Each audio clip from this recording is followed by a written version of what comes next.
been closing. Get rid of it. Perish the parasite. And I wish you would look like a termite. So what you gonna do? Fight or flight? That's all the obstacles and continue with my life. I gotta keep moving. Ain't let nothing stand in my way. Stay on the path. Never go astray. I gotta keep moving. Ain't let nothing stand in my way.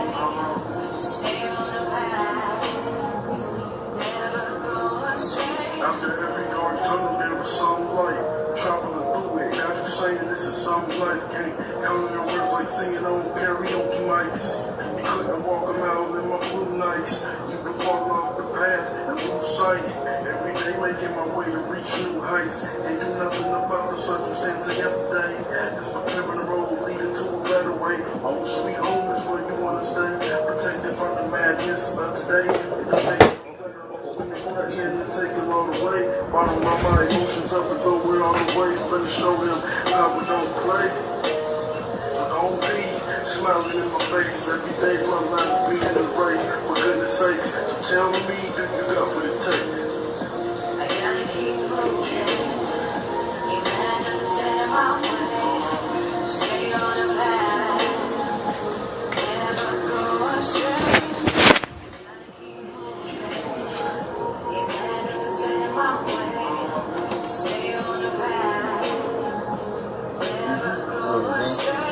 There we go. Image of my descendants on the path that's continuous, never ending, like a new beginning. Consistently walking into the next. Shit that old, if you're interested, evolution and let it go. We out the total control. Dictate what you say before you go. The leaders of the next world, because this one is ended.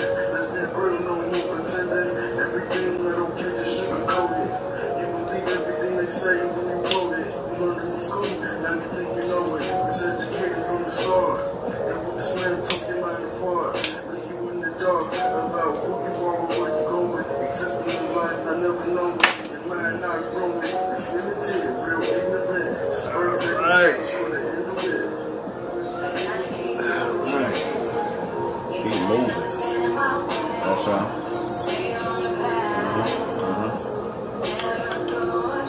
You cut it.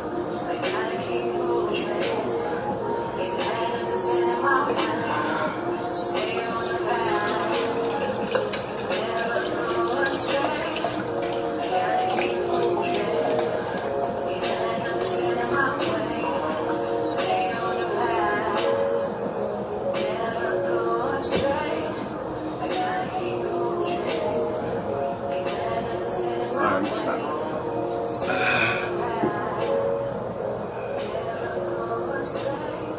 Alright. Check out some last minute things. Let people see my eyes for a hot sec. Because people always say, why neither Minkari don't show his eyes? I like the shades, they cool. I like them. That's why I wear my shades. One day I'll do a cast without them, but you know, I like the shades. You know, that's just me. Anyway. Alright. Testing 1 2, testing 1 2. Y'all like the Underlord jersey? The official Underlord jersey. And you like the Thug Menace, excuse me, the Unstoppable Thug, the Unstoppable Thug, formerly Thug Menace of our epic book series, Unlimited Epics. You know what I mean? We refer to it as epics, not comics, because comics is more clownish and childish and things like that. These are epics. These are adventure stories. So our company is called Unlimited Epics, and that's one of our characters there, the Unstoppable Thug. You know, registered trademarks, the Unlimited Epics group. Also, you know, check out our website, unlimitedepics.com. You know, you can get your Unstoppable Thug. We got part 2 out. We got a lot of new characters coming and whatnot. So check us out for that. But okay, take a sip of this water. One of my beautiful wives is going to get me a nice cup of coffee. As I do, I got my smoke. So before we start off, in the name of Amen, the Supreme, the All-Powerful, the one and only True Lord, and Amen we trust. And huh? I'm back.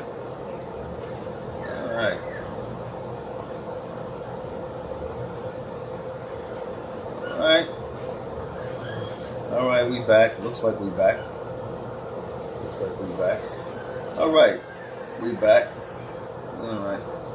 So we're going to touch on quite a few things. The first topic: do black people worship and support the system of white supremacy? I would like everybody to please share this cast, share it, share my channel, subscribe to High and Mighty Talks with me, Nuben Menkares, the intellectual Nuben Menkares. It's been a while since I sat back out here and started doing this again, and I wanted to do it right. I wanted to put my own signature on it, and this is part of the signature right here. So let's get into it. Like I said, do black people worship and support the system of white supremacy? Everybody hit the thumbs up button. Everybody hit the share button. Thumbs up, share in all the groups. I'm telling my people out there in the Republic of America, share in all the groups, share every place. Take this link, share it everywhere. So yes, let me get to this. Yeah, do black people worship and support the system of white supremacy? Yes, they do. Yes, they do. Let's just keep it real. For all the people that's screaming about the system of white supremacy, for all the people that's talking about, white power and white supremacy and how terrible it is, you still got a lot of people that support the system of white supremacy. The very people who are screaming about the system of white supremacy support the system of white supremacy. And like I said, we all do. Even me. We support it on some level because we go to the beast for all things that we want. We go to them, for the one of all things, garments and clothes, even though you see, we trying to, or should I say, we working to change that and become more independent. That's why we producing our own shirts and epic book series and lines, print my own books and whatnot, purchasing a very, very expensive printer to do my own books and purchase my own paper. See, that's how I think. I always think independently. So when I see people buying Louis Vuitton bags, when I see people buying Coach bags, when I see people spending unnecessary money to support these very enterprises of white supremacy, because these are all enterprises. If you support the enterprises of white supremacy, then you support white supremacy. Okay? If you support the enterprises of white supremacy, then you support white supremacy. I'm told you, I remember seeing this guy who was on the Guy to Harker Bay show. One of these guys, they had on one guy was talking about the system of white supremacy, and then the brother had on a Nike t-shirt. Now, if you're going to speak about the system of white supremacy, you should come on in with a plain t-shirt on. Don't sit up here and be a billboard for white supremacy. You put on white supremacy tags and labels all the time. You see me wearing an Underlord shirt. This Underlord basketball shirt is from my company, Underlord, the Underlord company. You see, so like I said, you see one of my shirts from my Epic Book series. So I have a few companies and we're growing them, right? And we are working to put our face at the forefront of the products we wear. Even if, we have to still go to the beast for, certain things and whatnot, we've taken a step in the direction. When I see people supporting Louis Vuitton and, and Gucci and all these other racist companies that put out these images, Prada and all these places, the companies in Europe, like Louis Vuitton and Prada and all these other places where they don't want you so-called black people in their stores, in these places. They profile you. They don't want you, they don't want you in their stores, but they will gladly take your money. They will gladly take your money for a Louis Vuitton bag. They will gladly take your money for a Prada bag. They will gladly take your money for a Hermes bag. I know all of the fashion labels. Hell, they put Oprah Winfrey ass out of there. They put her out of the Hermes store. How many of y'all remember that when they put Oprah Winfrey, who thinks that her money, her so-called billions of dollars, buys her out of so-called blackness? That's my daughter's little thing. Get this all under control. So, how many of y'all remember that whole Hermes debacle with Oprah Winfrey, where they basically ran her ass up out of the store because all they saw was a black female? They didn't see Oprah Winfrey's billions of dollars and whatnot, which she thinks somehow buys her out of being a so-called black woman. I don't know why you guys support, these systems of white supremacy. It's one thing to support them on as less as possible on a lower level. It's another thing to openly spend your money while money still has some sort of value here in the system. For you to openly spend your money on these things, these expensive things, red bottom shoes and all this other nonsense you give your money to these people for, only for them to turn around and treat you like nothing, treat you like your money doesn't matter. So you should make a strong statement by not shopping with these people and giving them the money. I remember Floyd Mayweather sat up there with the damn Louis Vuitton bag, stuff full of money. You know, see, all kinds of gaudy displays of materialism is sick and pathetic. Like I said, you can't talk about racism and the system of white supremacy if you gladly support it. If you gladly support and spend your money on things, you're better off making your own leather handbags. You sisters out there, be creative, make your own leather handbags and whatnot, and support and buy it from yourselves. Like it's this guy by the name of Telfar, right? This is a so-called black designer, right, who makes the Telfar bags. Now, the Telfar bags are very popular. I see a lot of women wearing it, black, white, and everything in between, wearing the Telfar bags. They giving Louis Vuitton and Prada and all these bag companies a run for their money.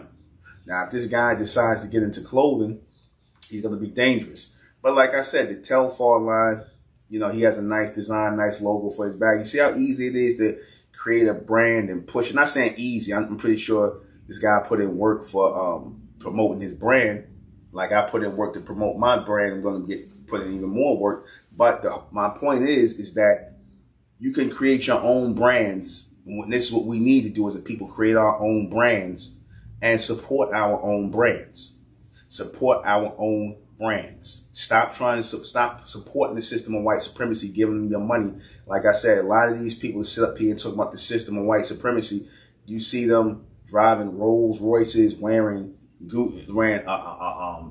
all kinds of name brand stuff.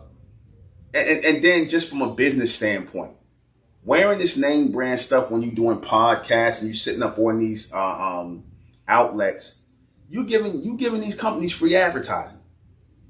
I've seen black people, they just give these companies free advertising.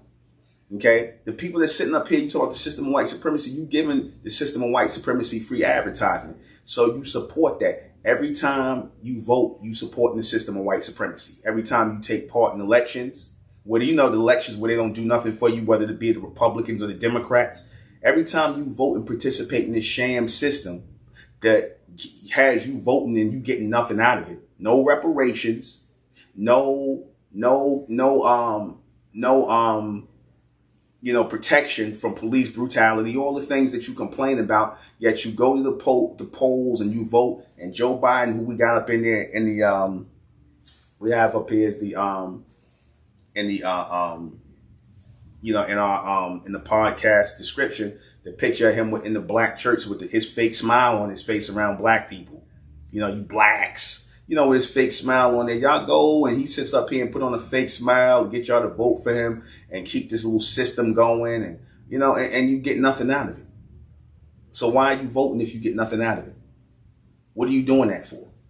You can't even get reparations, which is definitely owed to you. Just like this week or last week out there in Tulsa, Oklahoma, a few of the last surviving members of that Tulsa race war, right? That Tulsa, well, you can call it a race war, but because a lot of those people got killed, and it was, you know, bodies on both sides, but a lot of people got slaughtered out there, had their property stolen from them, had their money stolen from them, had their property stolen from them. And this was state-sanctioned, government-sanctioned terrorism on people who did nothing but create and grow businesses in America. People who obviously the government and white mobs of people supported by the government decided was the wrong thing. They didn't want so-called quote-unquote Negroes or black people, aka the indigenous people, to have any sort of enterprises where they could take care of themselves. They like our people down in the dirt. When I say that these people that run the society, they like our people in the dirt. They like our people with nothing. You need to face that. So when y'all sit up here and talk about going and for reparations and all that, which is a beautiful thing. Do I think it's going to happen? Maybe, maybe not. I don't know. But should that be something our people wait on? No. The answer to all this and everything that's going on, from police brutality to deprivation of resources and things like this, where people are, basically pushing us to the sideline, and not only that, erasing us from history and taking the very things that our people created and others are taking credit for it. Like I said, if this doesn't bring the intelligent ones of our people, notice I said the intelligent ones of our people. If this doesn't bring together the intelligent ones of our people, I don't know what will. Because that's the only answer to this, that bringing together the intelligent ones of our people. Okay? So, let me go on. I got a lot of topics to touch on. And I touched on that first one, I usually like to start off, of course, with the topic, the topic. I'm not like a lot of these other people get up here on podcasts and they touch on one thing and they drag that one thing out. I think topics should be touched on and people should move on, right? People should move on, and speak on more things. Right? So, of course, black people do worship and support the system of white supremacy. Even religion. I'm going to just say you people in religion. If you people are supporting or believing in the existence of a white God and a white Jesus, you're supporting the system of white supremacy. Everything you do in this society that is not pro-you is pro-them. Everything you do in this society that is not pro-you is pro-someone else. So you support that system. You support that system. You start taking away from that system when you stop being black. I'm going to explain what I mean by that in a second. Because I said this before in the video, and a lot of people looked at me like I had 4 heads and whatnot. People was like in the comment section, certain people got it, but I'm going to reiterate on this. All right. Write down. Why haven't American indigenous people outgrown blackness? Why haven't we outgrown blackness? Now, when I put this on Facebook, I had an idiot sit up here and laugh at, me talking about outgrowing blackness. Obviously, this is one of these Pan-African idiots who actually think that their skin is black. I'm going to have to go. I'm going to have to do another lesson in color. Well, I don't have to do it. I'm looking for something. Oh. This screen, right? This screen on my phone is black. This screen on my phone is black. This is a black screen. This screen and my skin is not the same color. This black screen and my skin, just like anybody's skin, is not the same color. So then if that is not an accurate, if that is not an accurate depiction of who we are, then why are we calling ourselves black people? Why are we referring to ourselves as black people if our skin is not black? Why are we referring to ourselves that way? Did we call ourselves that, or did somebody else call us that? That's my answer to all you pro-black, Pan-Africanists. If our skin is not black, why are we referring to ourselves as black? And did we call ourselves black? No, we didn't. White people called us black people because they wanted an opposite end to what they were. They was trying to portray themselves as good and wholesome and whatever else, while on the other end, we are the bad, the evil, the negative people, the black people. And you all perpetuate that every time you call yourself black. You live within that system because that's part of the system of white supremacy too. The system of white supremacy created black people. The system of white supremacy created quote unquote black people. That terminology, the meaning of it, the attachment to it was created by white people. So now my question is this. If y'all say y'all against so-called white supremacy, then why are you referring to yourselves as black people? Because by you referring to yourself as black people, you're supporting the system of white supremacy. You're supporting the system of white supremacy by referring to yourselves as black people. Why? Because that terminology of black was given to you as a way to place you under white people, as a way to, X you out, as people who are not to partake in, the system of, white supremacy, or the system here of the immigrants, which again, white is another word for immigrant. And I said black is really a code word for indigenous. So again, now that we know we are those indigenous American people, how come we're not outgrowing the word black? Why are we going to constantly keep going back and forth and trying to be the opposite end of these people? Are you so-called pro-blacks that desperate? Are you so-called pro-blacks that desperate for an identity to go back and forth with white people? Are you that desperate for an identity that you will wear a degrading identity like black? You will wear a degrading identification like black, which they gave you in order to feel like someone. Make that make sense to me. What is the attachment to black? Our skin is not black. That's not an accurate description. We didn't call ourselves black. So then why are y'all connected to black? Why is it such a big, why is it such a big, why is it so mind blowing to a lot of you pro-blacks? Why is it mind blowing for you to separate yourself from the term black? Why is it mind blowing to imagine a future without the word black or us being referred to as black people? Why is that so mind blowing to you? Please explain that to me. Why is that so mind blowing? Why is it so mind blowing to think of a future where we're not labeled as black people no more, but we are actually making reference to ourselves as indigenous Americans or American indigenous people, as we do in our community? We don't answer to the term black.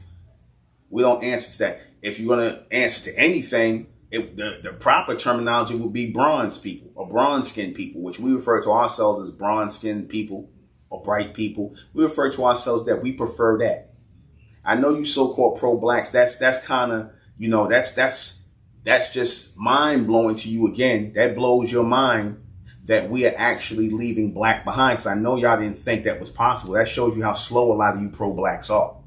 How are you going to sit up here and call a white man all these names and paint him as evil and talk about the evil system of white supremacy when you support that by calling yourselves black? You support the system of white supremacy by calling yourselves black people. How do you do that? So when we refuse to call ourselves black people, when I say, when are y'all going to outgrow that? You're supposed to have been outgrew black, African American, Negro. All these terminologies are supposed to be outgrown by intelligent, forward-thinking people. Obviously, a lot of you so-called pro-blacks, a lot of you Pan-Africanists are not progressive at all. Because the very same people that told us we were black were the very same people that told us that we just come from one place on the earth called Africa. And y'all believe this nonsense. But yet y'all talk about the system of white supremacy. Y'all really don't think you support the system of white supremacy when you make yourselves the open display for white supremacy. Again, you are an open display just by you identifying with black, African American, Negro. And I'm going to throw even more in there because more means black. I got to throw more in there too. When are we going to outgrow these terminologies? We're in 2023. Where's the evolution of our people at? Where are we going to outgrow these terminologies? At least when we refer to ourselves as bronze people, that's us referring to us as what we actually are. We're not looking to no white people for validation on what we are. We're not looking for them to tell us, oh, y'all, okay, you can refer to yourselves as bronze, copper-colored people or American indigenous. We're not looking for them to do that. Y'all looking for white validation. Because the very thing you guys will say is, and I heard a lot of you so-called pro-black say this before, y'all argument is, well, if the police pull you over and they decide you a black man, then you're going to be a black man, thinking like a true slave. The fact that y'all hold on to that whole black thing shows y'all think like slaves, man. Y'all submissive to the so-called white man. But then you cry about the system of white supremacy. Cut that nonsense out. Y'all love supporting the system of white supremacy. Who you kidding? You love supporting the system of white supremacy. You got to. You got to. Because if you didn't, you would stop answering to black. If you didn't, you would stop answering to African American. If you did, you would stop answering to Negro. That's not who we are. We are the American indigenous people. We were here before everybody. This is our land. We're the only real Americans. Answer to what you really are as American or American people. Indigenous. Not indigenous Americans by blood. You know, like how I said last time, I said the Italians, the white Italians are indigenous. They are Italian by nationality. The Asians, Japanese, Chinese, they are indigenous. They are indigenous, native to Japan and China and all that by nationality. So that's who they are by nationality. Who are you so-called black people in America by nationality? African? No, you are not. No, you are not. And I said that to a lot of you pro-blacks and you Pan-Africanists. You talk all this pro-black stuff, but y'all never go to Africa. You never go and live in Africa. There should be, if you found the motherland to be your land, then why are you still here in Africa and why are you still wearing Caucasian names? I asked you pro-black. I want one of you Pan-Africanists to get up here and make this make sense to me. Make this make sense to me. Since you say that you are Pan-Africanists and that you about the motherland, you got how many different countries in Africa? 30 or 40 different countries in Africa. I'm not sure at the moment. Why haven't y'all picked a place and resettled there? Because this racist white America, as y'all say, y'all not American, y'all African. You hand over our American identity like that for some fake ass African identity that's not even us. And the so-called Africans will tell you you're not African. They'll tell you that. There's nonsense about this fake transatlantic slave trade. They'll tell you that you're not even African. So why are y'all doing this? Why are you doing this if not to be to work in against the progression of our people? Because what I'm teaching is progression. Again, if you break the chains of submission, on your people, if you break that chain of submission where you allowing people to identify you and tell you who and what you are and whatnot, then that's the first stage toward progress. Breaking the identification chains that the beast put on our people, that they call us black and African American and Negro, something that we didn't decide to call ourselves. That's part of breaking the chain. That's how you start chipping away at the system of white supremacy, by taking hold of your own identities. Y'all don't have hold of your identity. So when I see these guys up here talking about black first, foundational black Americans, black authority, black. When I see you guys talking like that, that's slave talk, man. All that black talk is slave talk. I said it. All that black talk, all that black, African American, Negro is nothing but slave talk. That's slave talk. They might well just call you a nigga. You want to chip away at the system of white supremacy? Start by taking hold of your identities like we do. And again, we're not looking for validation. It's another thing you guys do. Oh, are you going to go and get, how you just say, are you going to go to the government and look to be classified as Native American? First and foremost, we're not Native Americans. We're not Native Americans. We American Indians or American Indigenous. We North American Indians. Our people were here before everybody. We came from South and Central America into North America, like I said, as the Mayans. We were already here. But like I said, at the risk of sounding like a broken record, I'll do that. It's no problem. I already know my video is not going to get over 1,000 views because that's what YouTube do. They don't want this intel to get out. They don't want this, it's one thing to put the history out and put the information out and people listen to it. It's another thing when someone like myself is being proactive about it, because my movement is proactive about us standing up for our indigenous heritage, our indigenous American heritage. My community is proactive in that. And my community is not the black community. Absolutely not. Because the so-called black community supports white supremacy. So I'm not a part of the black community. No, thank you. My skin is not black. I'm not sleep like y'all. Our skin is not black. We don't acknowledge being black. That black stuff, we threw that out the window a long time ago. We're not childlike, and we're not in submission to anybody that's going to force an identification on us. And no, we're not looking for white validation to go and classify ourselves and for them to reclassify. That's just more slave talk. When you sit up here talking about you looking to be reclassified as this and you want to be classified as that and you want to go to them to get sovereignty and you want to file paperwork, we don't want to file nothing with nobody, man. We don't want to file it. That's more validation. We're just going to pay. We're just going to live in this society, our society. We're going to live here and we're going to do as the Romans do, as they say, pay our taxes, pay our bills, and just keep it moving, man. You see, we render unto Caesar what's Caesar's, man. But that's it. That's it. We paying our dues. We rendering unto Caesar what's Caesar's. That's it, man. We're not looking for nothing else. Everything else is going to come from us. Teaching our children who they are as American indigenous. Not teaching our children that they black. I got 2 babies, man. I got 2 babies. My oldest is 2 years old. My baby, my second child, she's going to be 1 year old in a few months.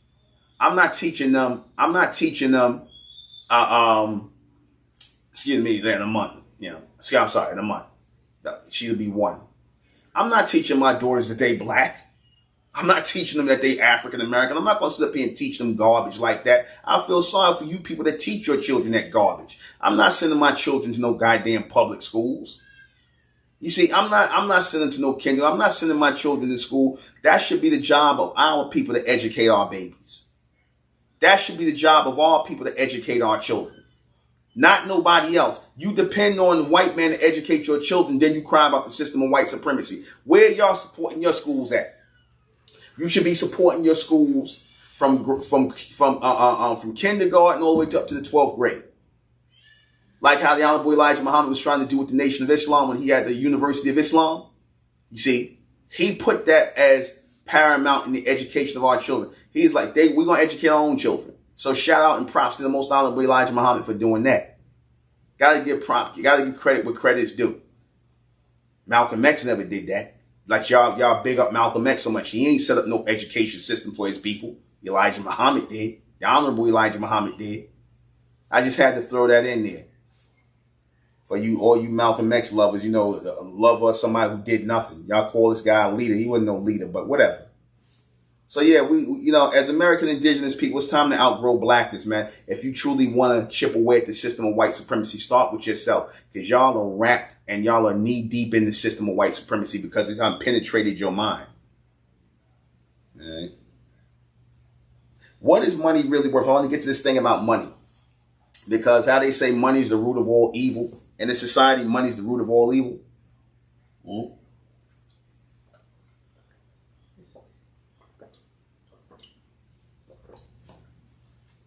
They say money is the root of all evil, right? But and people kill each other over it. They sell each other out for it.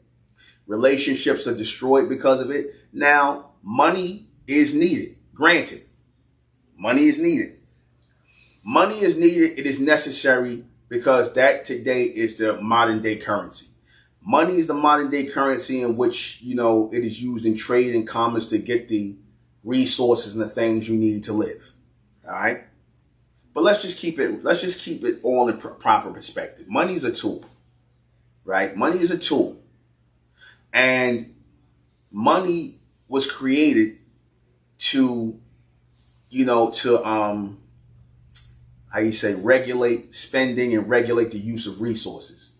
Money was created to regulate the use of resources. In other words, if you give things away to people for free, people would exhaust the resource. In other words, people would be greedy. People would take more than what they could use. So you have to have money in place. I understand. I understand the need for money or some sort of currency to regulate the use of resources, or else we run out of resources. There has to be a time where you can't afford to spend money so you don't burn out the resources and whatnot. Because again, if you give people things for free, they're going to just use it all up and nobody's going to have nothing. You have to have money in place. I have no problem with money. But the problem I have with it is people who take it out of perspective. Money is for bills. Money is just for bills. I don't care how much money you got. I don't care if you got billions and trillions of dollars. It doesn't matter. It's all for bills. You're paying bills. That's it. Simple as that. You're paying bills. For you to sit here and act like you ahead of somebody, or all that means is you got a lot of more dollar bills to pay more bills with. That's all money is. Let's just keep money in the proper perspective. You're not any better off than anyone else. You got certain people who can't afford to pay their bills, and you got people who can just barely afford to pay their bills. You got people that can knock out bills, because all you're doing is spending money, no matter what you're doing, you're paying bills. Thus, the term dollar bills, when physical currency was popular, the term dollar bills, all right, to let you know that money is for bills, to let you know that you're participating in a system, a rotative system in which paper, which they call in currency, or now digital credits, which is really nothing. It's nothing. That they call that certain banks and business people and institutions and the government honor as currency, right? They honor it. You know, debt credits in your, the same way they honor it today, they can dishonor it tomorrow. They can say, oh no, that ain't worth nothing. That $1 million in cash in your bank account ain't worth nothing. The same, that's a scary thing. That's a scary thing to wake up one day and some people decide, oh, well, we don't like these people. We don't like these, so we're going to freeze their bank accounts. We're going to decide that you can't use your money no more. This is the world you're coming of age in, where the digital currency is, where people can just hit a button and your $1 million disappear. You should have knew, y'all should have found that to be strange. If you claim to have $1 million in the bank, then you should be able to go to the bank and take $1 million out. Why can't you get that money in cash? See, because cash was sort of a form of independence. Because if you got cash to spend and you spending that cash with people, then that's a form of independence in a sense, because, you know, the government or whoever, they can't track what you spend. You just spending cash. So in order for them to reel in and check and see, you know, how much cash you spend and how much, number one, they give you digital currency. They want to take money out of circulation. But like I said before, money will never be taken out of circulation, because money has to be used. Money has to be used to have crime taking place. Money has to be used for crime. All right. Money has to be used for crime. And what I mean by that, in other words, you have a system, right, that a penal system that depends on crime. People commit crimes. The door. People commit crimes for money. Remember I said that people commit crimes for money. So if there's no more money, then that means that they cut out a huge part of crime. A lot of you so-called black people are going to stop going to jail if it ain't no paper money to rob or steal from or sell drugs. You're going to stop going to jail. And of course, you know, they don't want that. So money will be around just because of that. Money will be around because of that. Money will be around because people want, you know, certain powers to be, certain industries like the prison industrial complex needs bodies in cells. Okay, needs bodies locked up in cells. And those bodies locked up in cells represent, you know, a huge portion of people who commit crimes for paper currency, for money. That's why I said that's the only reason why money ain't go nowhere yet. That's the only reason. Because again, if they wipe out money, then they wipe out a lot of crime. And that means the judges is not working, the police are not working, right? The correction officers are not working. The private industrial complex, the prison system is not working. That's why money has not stopped yet, because it entices people to commit crimes. And who they trying to entice to commit crime? You so-called black people. When they show you these guys, even though it's kind of played out, they show you these guys with money up to their ear and damn telephone, like acting like it's a damn telephone, all kind of stupid stuff. That's basically to entice people to go out and get money any kind of way you can. And when you don't have resources to do that, what are you going to do? You're going to commit crimes.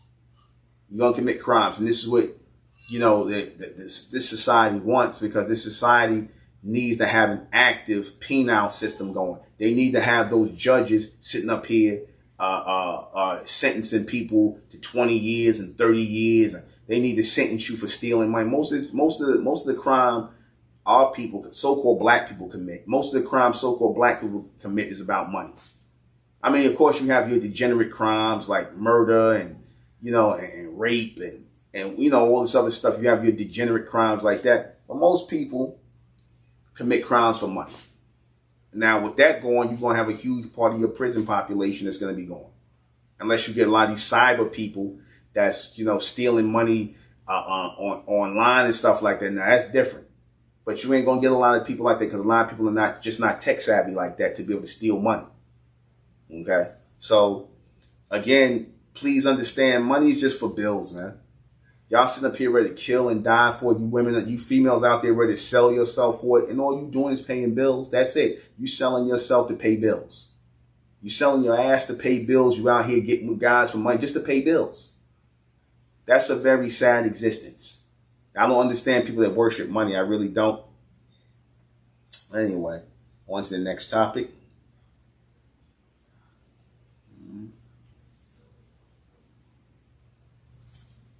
Do believers really care about the truth? Do believers, meaning people who believe in religion, spirituality, and all of these things, do they really care about the real truth? Do they? The answer is no, they don't. I found that over the years in talking to religious people, having discussions about religion and spirituality and all this other business, I found that these people really don't, who believe in these things. I'm talking about your Christians, your Muslims, your Israelites, your Jews, all these people, your spiritual people, your whoever, your Buddhists. And I've talked to all these people. These people don't care about the truth. They don't. Why? Because the truth, the real truth is the foundation of truth. The real truth is based in logic. The real truth is based in logical and rational thinking. So if I can put your teaching up against logical and rational questions, if I can ask you questions about your teachings or what you claim to believe in, and your teaching does not hold up to logical and rational questions about it, then what does that make your teaching? What does that make your teaching? It makes it a lie. And in the word belief, you see the word lie. See, when people don't want you to ask questions about what they believe in, that's because they're trying to lie to you. They don't want you to uncover the lie.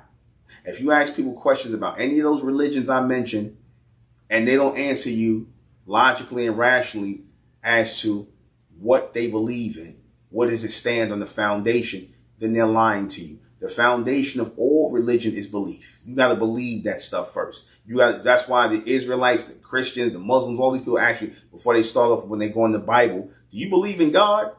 Do you believe in the Heavenly Father? No, I don't. Then the conversation's over with. You can't get me around that. If you got to take a logical path to get me on board to even have a conversation with you. To have a conversation with you, the foundation has to be based in logic. And I'm sick of you people who are in belief. You trying to pass your beliefs off as reality. Don't pass your belief off as reality. That's your reality. That's your own personal reality that you want to accept. That's your own personal belief. It's not real, but in your mind it's real. So we're dealing with, when logic can't be applied to that, we're dealing with delusional people. You people who believe in all these religions and all this spirituality, you're delusional. You're very delusional. Because again, if your religions can't stand up to any questions, logical and rational questions, then it's fake. It's phony. And it's only there to comfort you. Religion is meant to be a comfort for you. And it's a shame that religion has to be used as a comfort for you because you refuse to think, because you refuse to logically apply rational thinking to your beliefs. Because if you apply logical and rational thinking to your beliefs, then you would stop following it. You know how ridiculous these things sound in these religions, in this spirituality, how ridiculous this sounds, how people are trying to get you to follow some abstract and a vague belief when we need clarity, we need vividness. We don't need vague teachings and spirit and spookism and things. That we need real, logical, concrete answers. That's it. That is the foundation of what we teach. That's the foundation of what I teach. That's all I ever taught. And people got mad at me because I put too much logic into everything I do. I put too much thought into everything I do before I even come out of my mouth and say anything. I would rather do that. I don't want nobody to believe nothing I say. I want people to think about what I say. Don't believe what I say. Think about what I say. Logically think about it. Apply logic to what's being said. But see, the problem is a lot of people can't do that. A lot of people are ashamed to admit that they don't know how to think. A lot of people are ashamed to admit that they don't know how to think. That's why they believe. People believe because they don't know how to think. That's the only reason they believe. They don't know how to think. Don't let a lot of people fool you. You take thinking. A lot of people take thinking for granted. They think that because you got it, or they believe, I don't want to use the word think when it comes to these people. They believe that because you have a brain inside your head, that you can think. It's not true. You got people who just are able to function on minimal to no levels of intelligence at all. They're able to focus on that. And these are the people who are usually your believers. Because if you tell me some nonsense that just sounds fantastic and crazy and all out there, and just I can't wrap my head around. I can't move with something that don't make sense. I can't move with things that don't logically make sense. I was the one, and I said this, I stood up bold and proud, and I said, I was the one, me, Nuben Menkaris, the intellectual Nuben Menkaris, I made thinking popular. I made thinking popular. Since 2012, I've been on this platform. I made thinking possible. Since 2012, on the platform of YouTube, Blog Talk, I made thinking popular. Thinking wasn't popular amongst our people until I came along. Hell, thinking wasn't even popular amongst the white man. And they pretty much believe stuff too, man. They don't think about nothing. They believe too. They're a bunch of believers too. You see, that's why they want you to be a bunch of believers, because they believe in stuff too. They don't think. They're not really thinkers. Nobody in the world is really thinkers because you've been programmed not to be. You've been programmed not to think about things. You've been programmed just to accept things as they are, believe it, and just accept it, and that's it. No. No good. Not if you're going to be a progressive person. Not if you're going to be a progressive person that's going to move forward into the future. No. All right. On to the next. That's why I write a lot of topics out, because Next topic is, do black females really want stable relationships? I told you I'm touching on the whole gamut today. Whatever comes to my mind, I just touch on it. And I asked myself that question. Do black females really want stable relationships? The answer is no. I'm going to have to say no. The answer is no. Black females do not want stable relationships at all. Why do I say that? Because they're not in stable relationships. And let me tell you something. If you truly want something, I've acknowledged this. If you truly want something, especially something like a relationship, if you truly want something, then you're going to make yourself,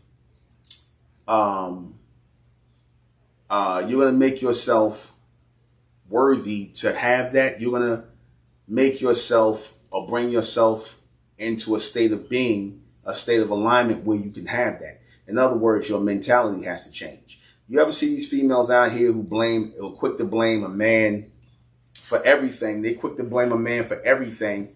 You know, all these guys, these males, I should say, they quick to blame these males out here for relationships that go wrong, that don't go nowhere, or these guys just basically waste their time laying up with these females. They spreading their legs and giving up the best years of their life and sex and things like that for these guys. And then when these guys are done with you, they leave you on the wayside if they don't leave you with a baby or a damn STD or just used up your body and nothing came out of it. Why does that happen? You got to ask yourself that question. You women, you females, who are those females, y'all who go through this, you are the source to blame for all that. Everybody, every man that is attracted to you and that you take into your life, bring into your bedroom, bring into any part of the future of your, in your existence, anybody that you bring into your life, you have to take responsibility for. You are responsible for the people you bring into your life. Nobody else is responsible for the people you bring into your life. Nobody. Okay? Nobody is responsible for the person you bring into your life. You're the only one that's responsible for who comes into your life. So you sit up here blaming men. You say, oh, all these men I've been dealing with, they ain't shit. They ain't nothing. Maybe that's because you ain't shit. Sorry to use that language. Maybe that's because but you never think about that. Your ego won't let you think that, hey, maybe I had a shitty attitude. Maybe it's something I'm doing, or it is something I'm doing that's attracting these shitty men or these shitty males that come into your life. Of course it is. Remember, I always say I tell my people all the time, blame yourself for everything. Everything bad that happens to you, just like everything good that happens to you, blame yourself. Take credit yourself. Don't take credit for when you're doing good in life, right? Because you quick to say, when you accomplish something in life, oh, it's because I went to school, I did this, I did that, I did the right thing, I stayed out of trouble, I didn't get along with that. So you give yourself a pat on the back when things are going good in your life. How come you don't give yourself the same finger pointing back at you? How come you don't give yourself that same responsibility or take credit when bad things are going on in your life? Bad men in your life or males in your life, bad situations, so-called friends that end up, stabbing you in the back, all of that. Why don't you take responsibility for that? You can't just take responsibility for the good and you don't take responsibility for the bad. You can't. Why would you just do that? It's all your responsibility. Nobody can come into your life until you allow them into your life. And you so-called black people, y'all going to have to, even you females who sit up here on YouTube and you talk about relationships so goddamn much and relationships, y'all don't want no stable relationship. You don't. Knock it off. You don't. You'll be with a guy, I've seen this happen over and over and over again. You'll be with a man who's decent to you, good to you. But then after a while, you with these men, you may have had a few children with them or whatever. You with these men after a while. Then after a while, you become bored. And then next thing you know, I don't want to do this no more. I don't want to be in this no more. You don't give a damn. Damn if you got children. You don't care. You'll destroy the children's lives. You'll destroy the stability in their lives where they've come to know their father because you're not happy for whatever reason. You're not happy. So you're willing to destroy your children's lives and their stability because you're not happy. And I've always said this, if a man is not beating on you, or harming the children in any way or sexually touching on the children, if he's not doing that, you should not be leaving that man. If he's not doing that, if he's not beating on you or harming the children, you shouldn't leave that man at all. Not at all. It should be something very horrific for you to destroy the lives of your life and your children's life. But a lot of these females do this every day.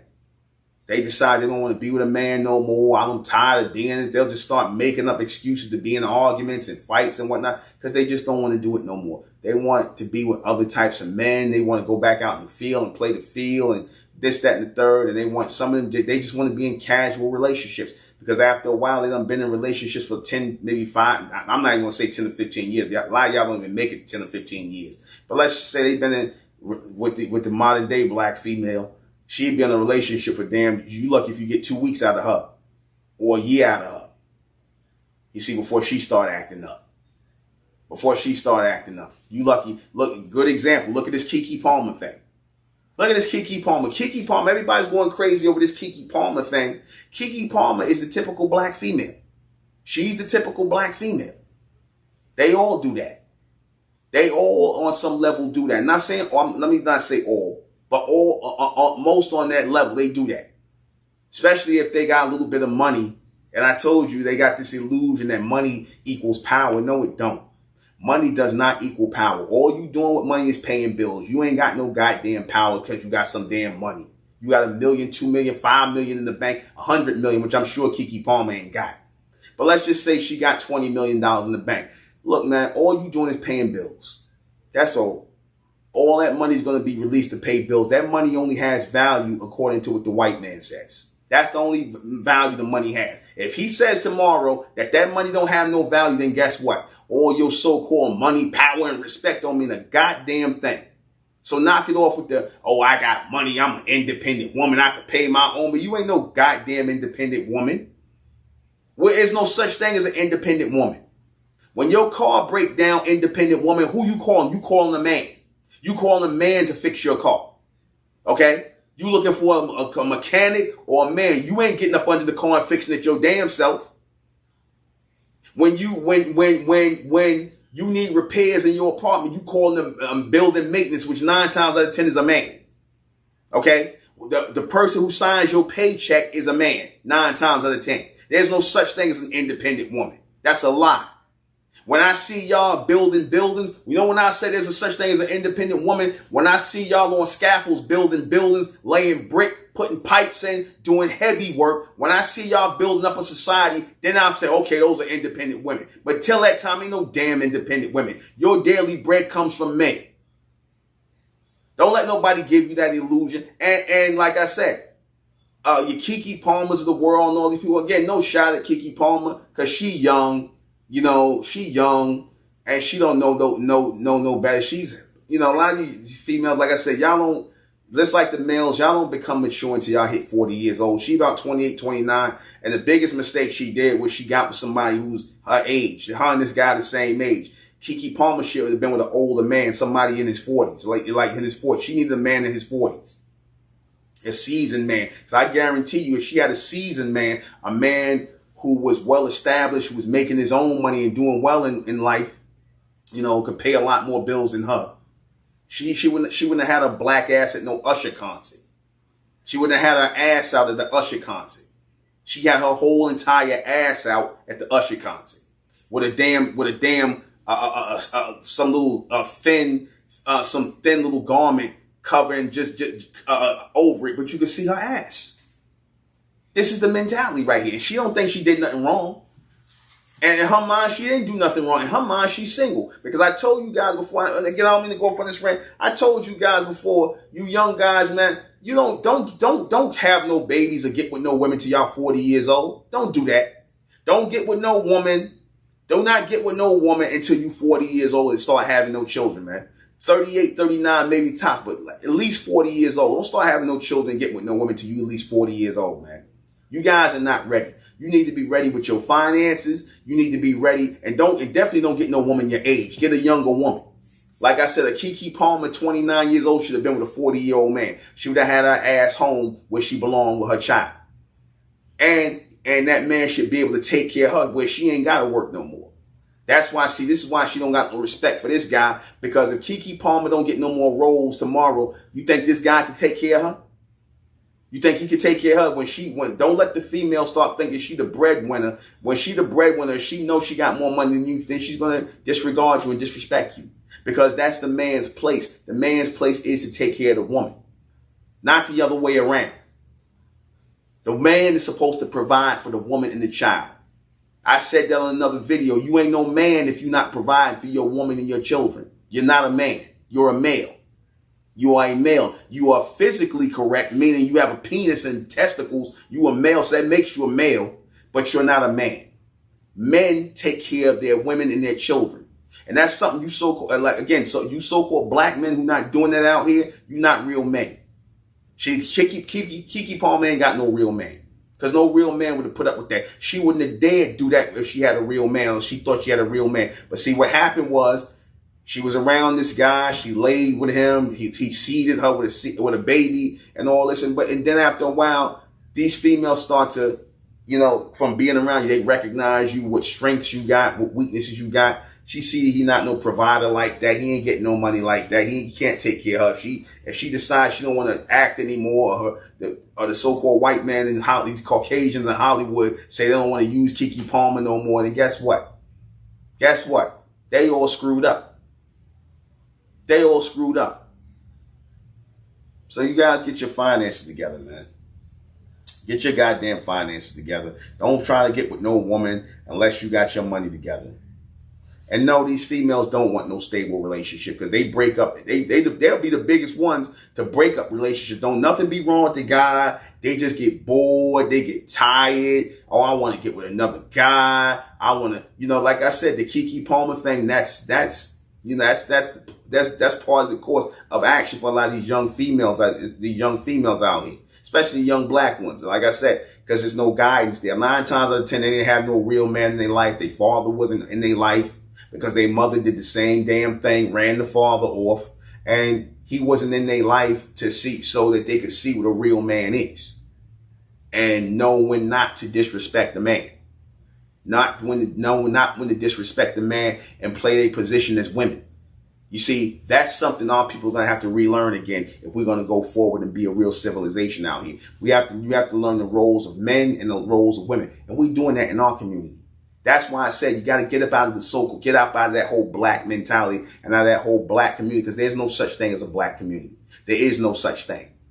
That's a bunch of BS. There's no black community. A bunch of people living next door to each other, going to some damn church where you worshiping white God and white Jesus and whatever, and you walking around blind as hell, don't know who the hell you are, don't know where you come from, don't know, believing your skin black, believing you come from Africa. You can't raise no people like that. You can't raise a people in ignorance. That's why black people have not risen up. That's why they have not evolved or grown, because they're being raised in ignorance every day under the system of white supremacy, which y'all embrace. Let me go on. What is supreme intelligence? What is supreme intelligence? Supreme intelligence is pure logic. Supreme intelligence is pure logic. In other words, when you can find the logic, the rationale, the sense in anything that's being said to you, being displayed to you, being asserted to you, when you can find the logical and rationale in that, and you can discount or disregard anything that is void of logic, void of intelligence, void of rationale, that's supreme intelligence. Supreme intelligence is only carried by those who know how to apply logical and rational thinking. Remember, I'm the father of this whole logical and rational thing. I set up on Sarnetta TV and this guy tried to humiliate me. I go back to that, and you know what? When he did that to me, and they tried to, clown me, him and the guy, Minister Inky, this guy who and nobody knew what happened to this guy. But I look on that time as a badge of honor. At the time they did it, I was pissed off. Because I don't play games, and I don't do all the clown shit. I'm not part of that conscious black community nonsense. I'm not part of that.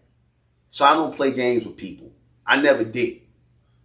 Especially when I'm presenting something, people ask me to come on the platform, and I'm presenting something that is evolutionary in the thinking of our people and the intelligence of our people. I'm very serious. So to have clowns come and play games, it's neither here nor there. It done and gone. I'm not angry. I'm wearing it as a badge of honor, because that was the moment. That was the key moment when I found out that there is a separation that's taking place. There's a separation. There's the bright people who are evolving out of the black race, and there's the black race who are going to stay black. They're going to stay in darkness. They're going to stay in ignorance. They're going to stay worshiping and following the system of white supremacy.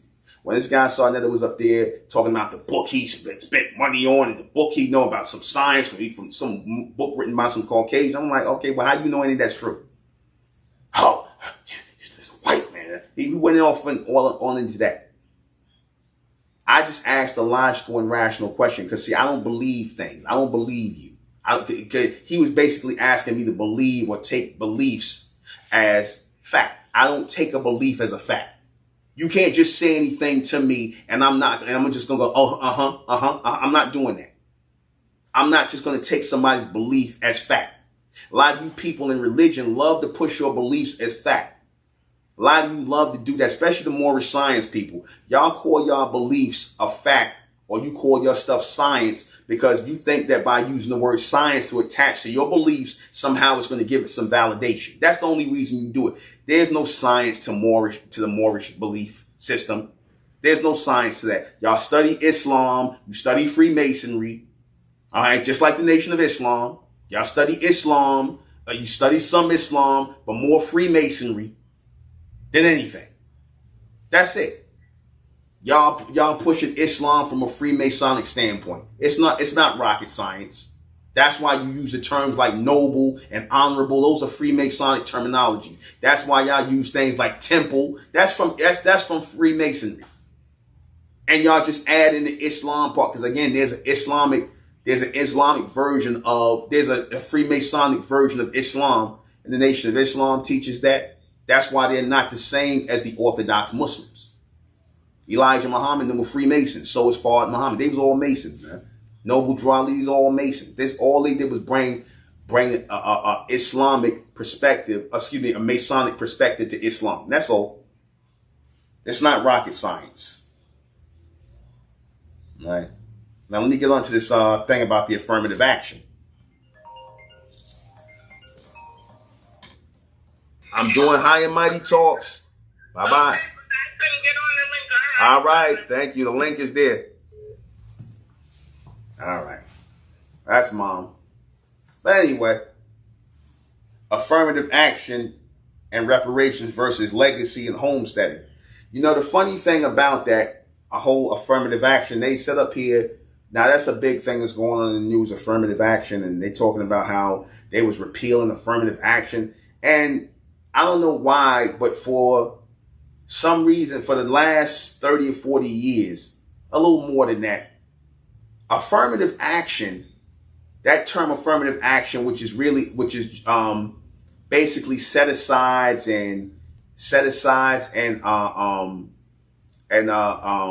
opportunities given to so-called minorities. When they say minorities, they try to make reference to black people. Certain set-asides for jobs and preferential treatment given to so-called black people to get jobs and things like that. That's what affirmative action was supposed to be. Stuff that was fought for in the 60s and the 70s and government and whatnot, to have set-asides and for universities, for black students, to so-called black students to attend. I said so-called black people to attend schools and have jobs and things like that. Affirmative action, right? So that they would open the doors for so-called black people to come into these jobs and, you know, positions and schools and things of that nature, right? Now, you know, your Caucasian governments and things like these people here, the system of white supremacy, however you want to call it, the Caucasian powers that be, the ones with the so-called deep pockets, you know, with more dollar bills in their pockets, they've been wanting to repeal affirmative action because, you know, in their minds, in their very small p brains, and these so-called white supremacists, small p brains, they think that black people, so-called black people, benefit from affirmative action. That's why they wanted to outlaw and destroy and get rid of affirmative action.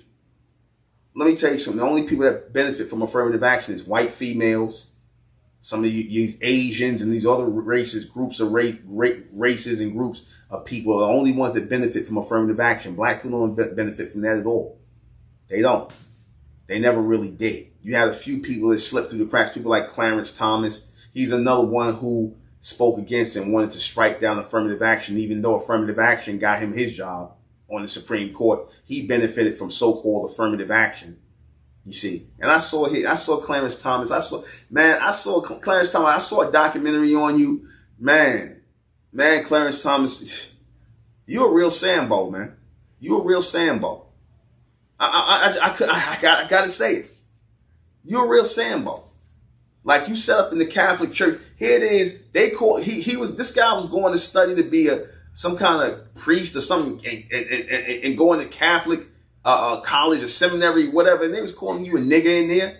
These are your Catholic priests. Why would you want to follow Catholicism or Christianity for the white man? Why would you want to do that? And here there's a Catholic priest up in there. These guys are training to become Catholic priests, and they're supposed to be so they're supposed to be so ingratiated with the spirit of God on them, but they calling you a nigger. They disrespecting you because you want to follow these religious beliefs, and you went to there and you sat there and took that abuse. I can see why they brought you onto the Supreme Court. I can see why the Caucasians brought you there. Because a lot of you black people are gluttons for abuse for these Caucasians, man. You are gluttons for abuse. You'll sit up there and join their religions and worship their fake gods and false Christ. You'll worship their white Jesus, their white God, or you'll paint blackface on it and say, oh, the Jesus, like the Israelites, Jesus is Yahweh Shai and Lord. Y'all, man, all y'all did was put blackface on the lies of the white man, his fictitious God and Jesus. Or if you don't worship in that way, you worship him and he writes some book, or he telling you something that and he's trying to make it defend. Y'all just believe whatever he say. Again, supporting white supremacy again.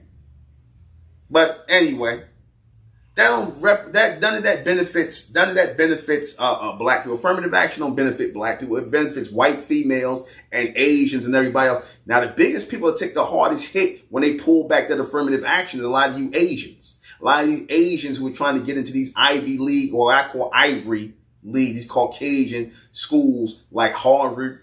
Because that's another, they was trying to keep, they don't want black people to go to Harvard and Yale and all these, which I don't understand why I would even want to go to these places. Why do y'all find it so prestigious to go to these places? Because there's a bunch of Caucasians there. Why do y'all find, I don't get that. Y'all mindset should be, you know what? If we not going to take hold of our historical black colleges and universities and donate and give to, and just have a thing where you just support that, every person, so-called black person should mandatorily give money to these colleges. That should be taken out for taxes, to give money to these colleges, support colleges so your children can go to school for free. That's what you should be doing. Those are the reparations we could give to ourselves. Support our own universities and colleges. We don't want no government help. We don't want no government help. We don't want no outside Caucasian help. We should be supporting our own colleges. If you could support the damn Louis Vuitton, man, you could support the Bentley dealership. If you could support and spend money on that garbage, you could support the colleges that's going to make your children doctors and lawyers and things of that nature for the future. That's what you should be supporting. You shouldn't be looking to the government to give you a damn thing. You shouldn't be looking to them for nothing, because whether you say that they owe you or not, it don't matter whether they owe you. I know, yeah, logically and rationally, technically, they do owe so-called black people for slavery and things like that. They do owe the indigenous American people for slavery. Yes, they do. But are they going to give you the money? No, they don't want to. They don't care that it's right. They know it's right, but in their mind it's wrong because they don't want to see you with anything. That's their mind. These people are sick and they are demonic. They are sick and they are degenerate and demonic. They'll sit up here and they'll say, oh, we don't want to give them anything, even though you work. They're not giving you anything because you work for it. You fought for every war in this country. You worked for it. Your people slaved for it. Now, had it been white people that was enslaved in this country or anybody else, they would have gave them reparations. No problem. Hell, they giving reparations to Latinos right now for nothing. For nothing. They gave reparations to white people plenty of times in this country for nothing. The Homestead Act, where they were just giving land for free. Giving help for free. The Homestead Act, the GI Bill, all handouts. That's reparations. They just don't call it that. When these Caucasians came over here from Europe, the government, the white government that's up here, gave them reparations, took land from our people, the indigenous Americans, to give to them. That's how they gain their wealth, by land stolen from our people, the indigenous Americans. But that's okay to do, to steal from us and give to somebody else, give to these people. They didn't pull themselves up by their bootstraps. White people didn't pull themselves up by their bootstraps in this country. They was giving handouts in this country. They were giving handouts like nobody else. And they're still giving handouts. You got corporations that are being given handouts and subsidies every damn year. That's coming out of our pockets. I don't want to support illegals. But I don't have no say-so with my tax money. My tax money going to go to illegals whether I like it or not. You see, but you got white people up here talking about, oh, we don't want to give no reparations. Why you don't have no problem giving your reparations to illegals? Why you don't have no problem giving your reparations to Native Americans, fake Native Americans, so-called Native Americans, giving them money for nothing? And they don't even have to pay taxes. We not only have to slave in this country, we got to pay taxes in this country. And still get treated as second and third class citizens, get harassed by racist white police, harassed every minute. Our people done sat here and fought for every war in this country. There'd be no United States of America if it wasn't for black people. So-called black people. There would be no United States of America. Because this country could not have survived without slavery. This country could not have survived without the indigenous American people, us, working and growing and showing these Caucasians how to grow and work this land, from which they got tobacco, from which they got coffee and cotton and everything else out of this land, for which they got food and everything, which they sold and traded to Europe and other places and whatnot. They couldn't have got that. So they spread all over the country. So we created the economy in this country. We created the economy in this country. Nobody else. But we're not giving any credit for that. And we're not giving any money for that. Hell, they trying to take things from us. They still trying to take things from us. It was a time where black farmers owned millions of acres of land in this country. Now you lucky if they own a small fraction of that. They don't even own nowhere near a small fraction of that. You see, so at every turn, it's obvious that the indigenous Americans here, who are falsely being called black people, who are falsely being called African Americans, who are falsely being called Negroes, the indigenous American people, they are being deprived. They are having things taken from them. They are being redlined in their neighborhoods. They're being pushed out of every place. There's a hatred and a discrimination against the American indigenous people here. Get that straight. And the reason why there's discrimination against you, because you are American indigenous people, because you are the indigenous people of America. That's why, not because you African. Y'all too, I don't know what's wrong with y'all. You pro-blacks, you pan-Africanists. You can't see that the reason why there's racism against you in this country is because you are the indigenous people. Wherever the so-called white man go, wherever the immigrants go, wherever the colonizers go, they're going to disrupt the lives of the indigenous people because they want what the indigenous people got. These people came into America as thieves, murderers, rapists, liars, and this is what they built their foundation on. That's reality. That's the reality. And they did not build it on the back of no African slaves. It was built on the back of American indigenous people who knew all the skills, who knew how to grow in this land. That's why they enslaved our people. Because we knew how to grow and harvest crops here. They didn't know how to do anything. They're Europeans. They came from a whole different other environment. They didn't know how to do anything till we taught them how to do this stuff here. The only reason Caucasians know how to farm land in America is because it was handed down from their parents to their parents to their parents, which was taught to them by black people. I guarantee that. They didn't know how to come over here and do anything. So again, if it wasn't for our people, there'd be no United States because there would be no economy. If it wasn't for our people fighting in these wars, this country would have been destroyed a long time ago. Or if we turned our backs and said, we ain't going to work for shit, just kill us, or we going to kill you, we just going to keep fighting, there would be no country. Let me go back to my questions. I had to get a little heated here for a second.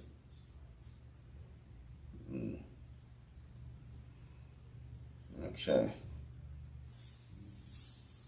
Okay, let me get back to this. Because again, I get really kind of pissed off with a lot of these pro-blacks and these pan-Africanists when I say y'all need to stop this black nonsense. When are we going to evolve out of blackness? Because that's what's holding us back. All that black back and forth stuff. We got to evolve out of that. Get our own identity, get our minds straightened so we can go forward as a people. And the people who are not on board with that, the hell with them, man. The hell with them.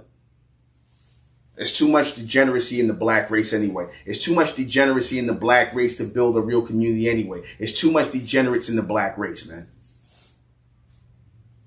So affirmative action and reparations was given to white people through legacy, because that whole legacy thing in these Ivy League colleges where they got white people getting into college, getting into Harvard. Y'all sit up here and spend all this money and y'all trying to get your grades together and make sure you're great. You so-called black people and all you other people, you Asians, trying to get into these so-called prestigious schools like Yale and Harvard and Princeton and whatever else, these other so-called colleges where they just really want white people going there. These colleges were built for Caucasians. Okay. They only want white people going there, rich white people.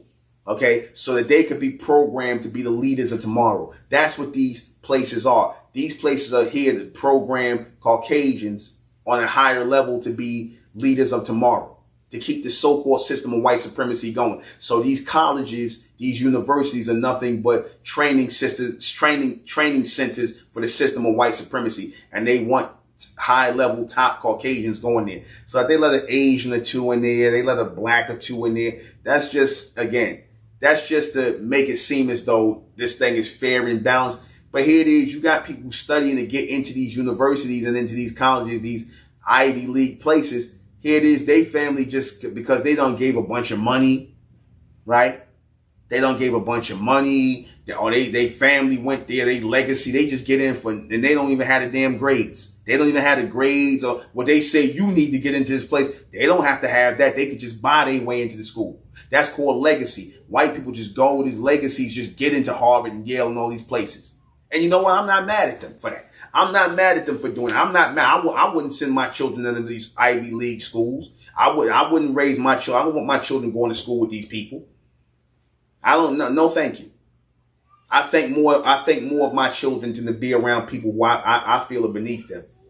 Because if you being taught to be a racist degenerate, if you're being taught that you think that you feel as though you better than somebody when you really not, I want my children to learn in the system that I build.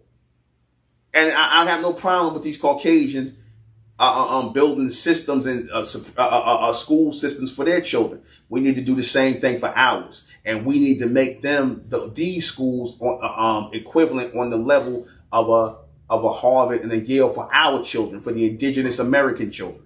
That's what we need to be doing. So when people like Minister Farrakhan have those Million Man marches, when they was doing the Million Man marches, one of the first things on the agenda should have been, we're going to put this money together. We're going to give 10, 20, $100,000, whatever. We're going to buy a building and we're going to start a university and we're going to staff that place and whatnot. And we're going to make sure that the indigenous American children are going to have a university, a medical school and all that for themselves. And it's going to be just for us, just for us.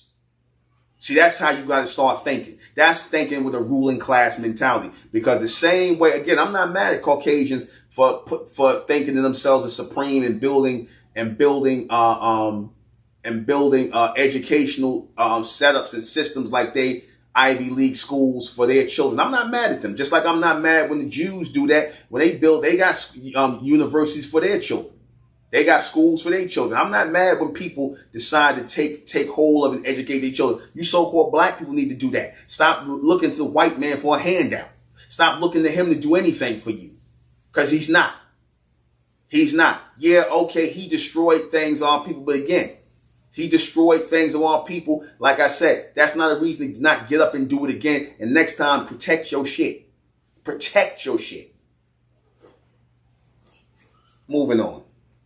So yeah, they all had affirmative action and reparations and legacy. They don't have legacy and homestead. That was all nothing but that's just affirmative action and reparations for white people. Homestead Act, legacies and all that's reparations and affirmative action for white people. They okay with doing it for themselves, but when it comes to you, no. Because again, they want you to be on the bottom. So all this fighting and going back and forth with them, they don't want to do it. So stop asking them. You give people power when you ask them and they get off on telling you no. So you know what? You should tell them F you. We don't want nothing from you. We're just going to build it ourselves. We'll do it our damn selves. Why are today's black females not race loyal to their own men? Why are today's black females not race loyal to their own men? Because they're not taught to be. They're not taught to be. Today's so-called black females are not race conscious at all. Why? Because they're taught that, oh, we all the same. We all human. You can't help who you love. A lot of that fake message, a lot of that fake, we love everybody message and we all the same is just that a bunch of BS. It's fake. It's fake. It's fake because what that does is it creates a tension between so-called black men and black women. It creates a tension and it also creates a illusion that, you know, us being together could be synonymous with anybody. But see, you Caucasians, they don't teach that. They don't teach that. You see the Jews, they don't teach that. The Jews, they teach that you'll see a Jewish man with a Jewish woman, and that's fine. That's a beautiful thing. They should cultivate their culture, whatever they want to do. They should cultivate that. The white man, they want their white children with other white children. That's fine. There's nothing wrong with that. So when we say as bronze copper colored people, we want our daughters with bronze copper colored men, so-called black, not black. I want to say that. Again, I'm going to tell you why. Again, that should be a standard for us. Stop teaching your children that they're the same as everybody else. We're not the same as everybody else. We are not. You can clearly see we're not the same. We're totally different species of people. Totally different. And I already touched on that in the last thing, human or almond. I touched on that. You see, that we're not like everybody else. So we should stop acting like and believing when they lie to us and tell us we all human, we all the same. We are not. We are not. Okay? We're totally different from Caucasians and Asians and East Indians. And they show you that every day. They tell you this nonsense that we all the same and we human and all that. And, you know, we all bleed red and we all the same. And it's only one race, the human race. But their actions don't say that. Because if they really believed that, you wouldn't have to be going through the things you go through in this society. You wouldn't have to be going through being stopped by race soldiers calling themselves police officers to harass you, to bother you, to look to arrest you for nothing. You wouldn't have to go through that. You wouldn't have to go through racial profiling. You wouldn't have to go through racist attacks and all kinds of things where people are coming at you just simply because of who you are. Again, that's a sign that you're not what they are. You're not a part of what they are. You're actually a whole different other species altogether. The Caucasians, the Asians, the East Indians, they're the same race. They're all the same. They all got the same kind of straight fur type dog hair. They all got the same hair. We don't. I went through this already. We're not the same as them. So we need to stop believing their lies when they tell us that. You know what they tell us that for? Because that basically disarms us. That basically gets us to trust them and be like, oh, we all the same. And what does that do? The young black women, oh, see, I could be with a white guy. I could be with an Asian guy. I could be with anybody because we're all the same. No, we're not the same. No, we're not. That's a lie. You can visually say, you're going to tell us that, look at our hair is different. Our skin is different. Obviously, we got extra something that they don't got. We have something extra in our carbon beautiful coating, our beautiful makeup, our woolly hair that's not fur like theirs. We got something beautiful. Our hair grows up in the head. Theirs grows down. We're not the same. We are not the same. We have totally different genetic material than they do. Because again, how can we be the same on the inside if we don't look the same on the outside? And I said this before, all that lie that they did, because that's their argument. They always say, well, we're all the same on the inside. No, obviously we're not. Because how you look on the outside is dictated by how you look on the inside. So if my skin looks like this, my hair looks like this, my texture, my nose, my lips look like this, obviously, and yours don't, then that obviously is something going on inside me that's different than what's going on inside you, because what you are on the inside comes up on the surface. So we're not the same. So please stop lying, telling us that lie. We're not the same as you. We're not all part of the human race. We're a totally different species. And I said that before. We're the almond race. You got your human race over there, which is your East Indians, your Asians, and your Caucasians. And your Arabs, all the people with the same hair. Because people say, oh, you talking about hair, brother, hair. Hair is a big thing. Hair is genetic material. How you going to disregard hair? Hair is genetic material. Don't you know the police and the FBI and law enforcement use hair to determine what race you are, what genetic marking you are by your hair? Your hair, your skin, your semen, all that is genetic markers. So how you going to discount hair? I had somebody say something stupid to me like, oh, brother, it's just hair. No, it's not just hair.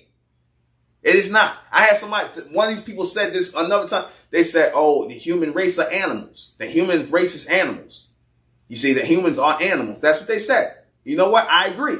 The humans are animals. The humans are animals. They show it in their hair. The humans are animals. But so-called black people, we're not part of the human race. We're a whole other species. A more extended species. But that's another thing. Right? And see, you so-called black females, they don't understand that.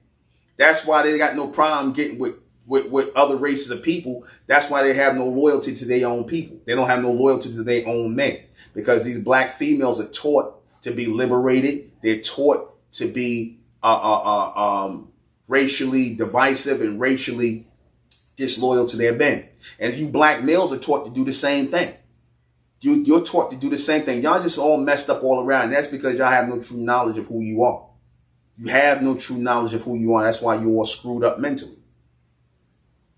All right? All right.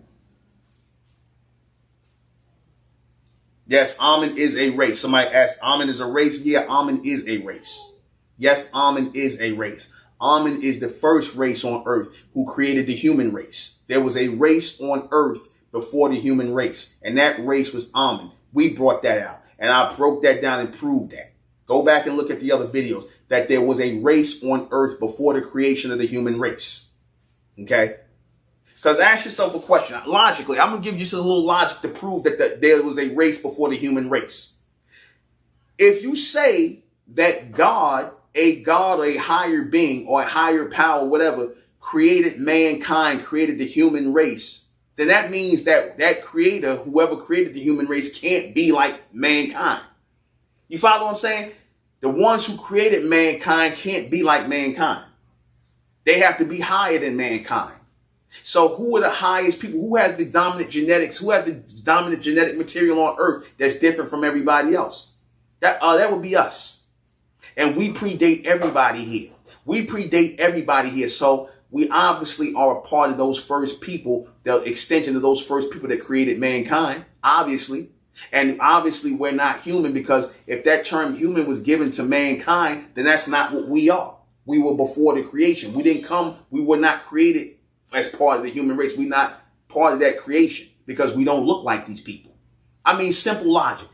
If we was the same as these people, we look like these people. The Caucasians, the Asians, the East Indians, they all look the same with just different variations of shade and things like that. But they all look the same. They all got the same kind of hair.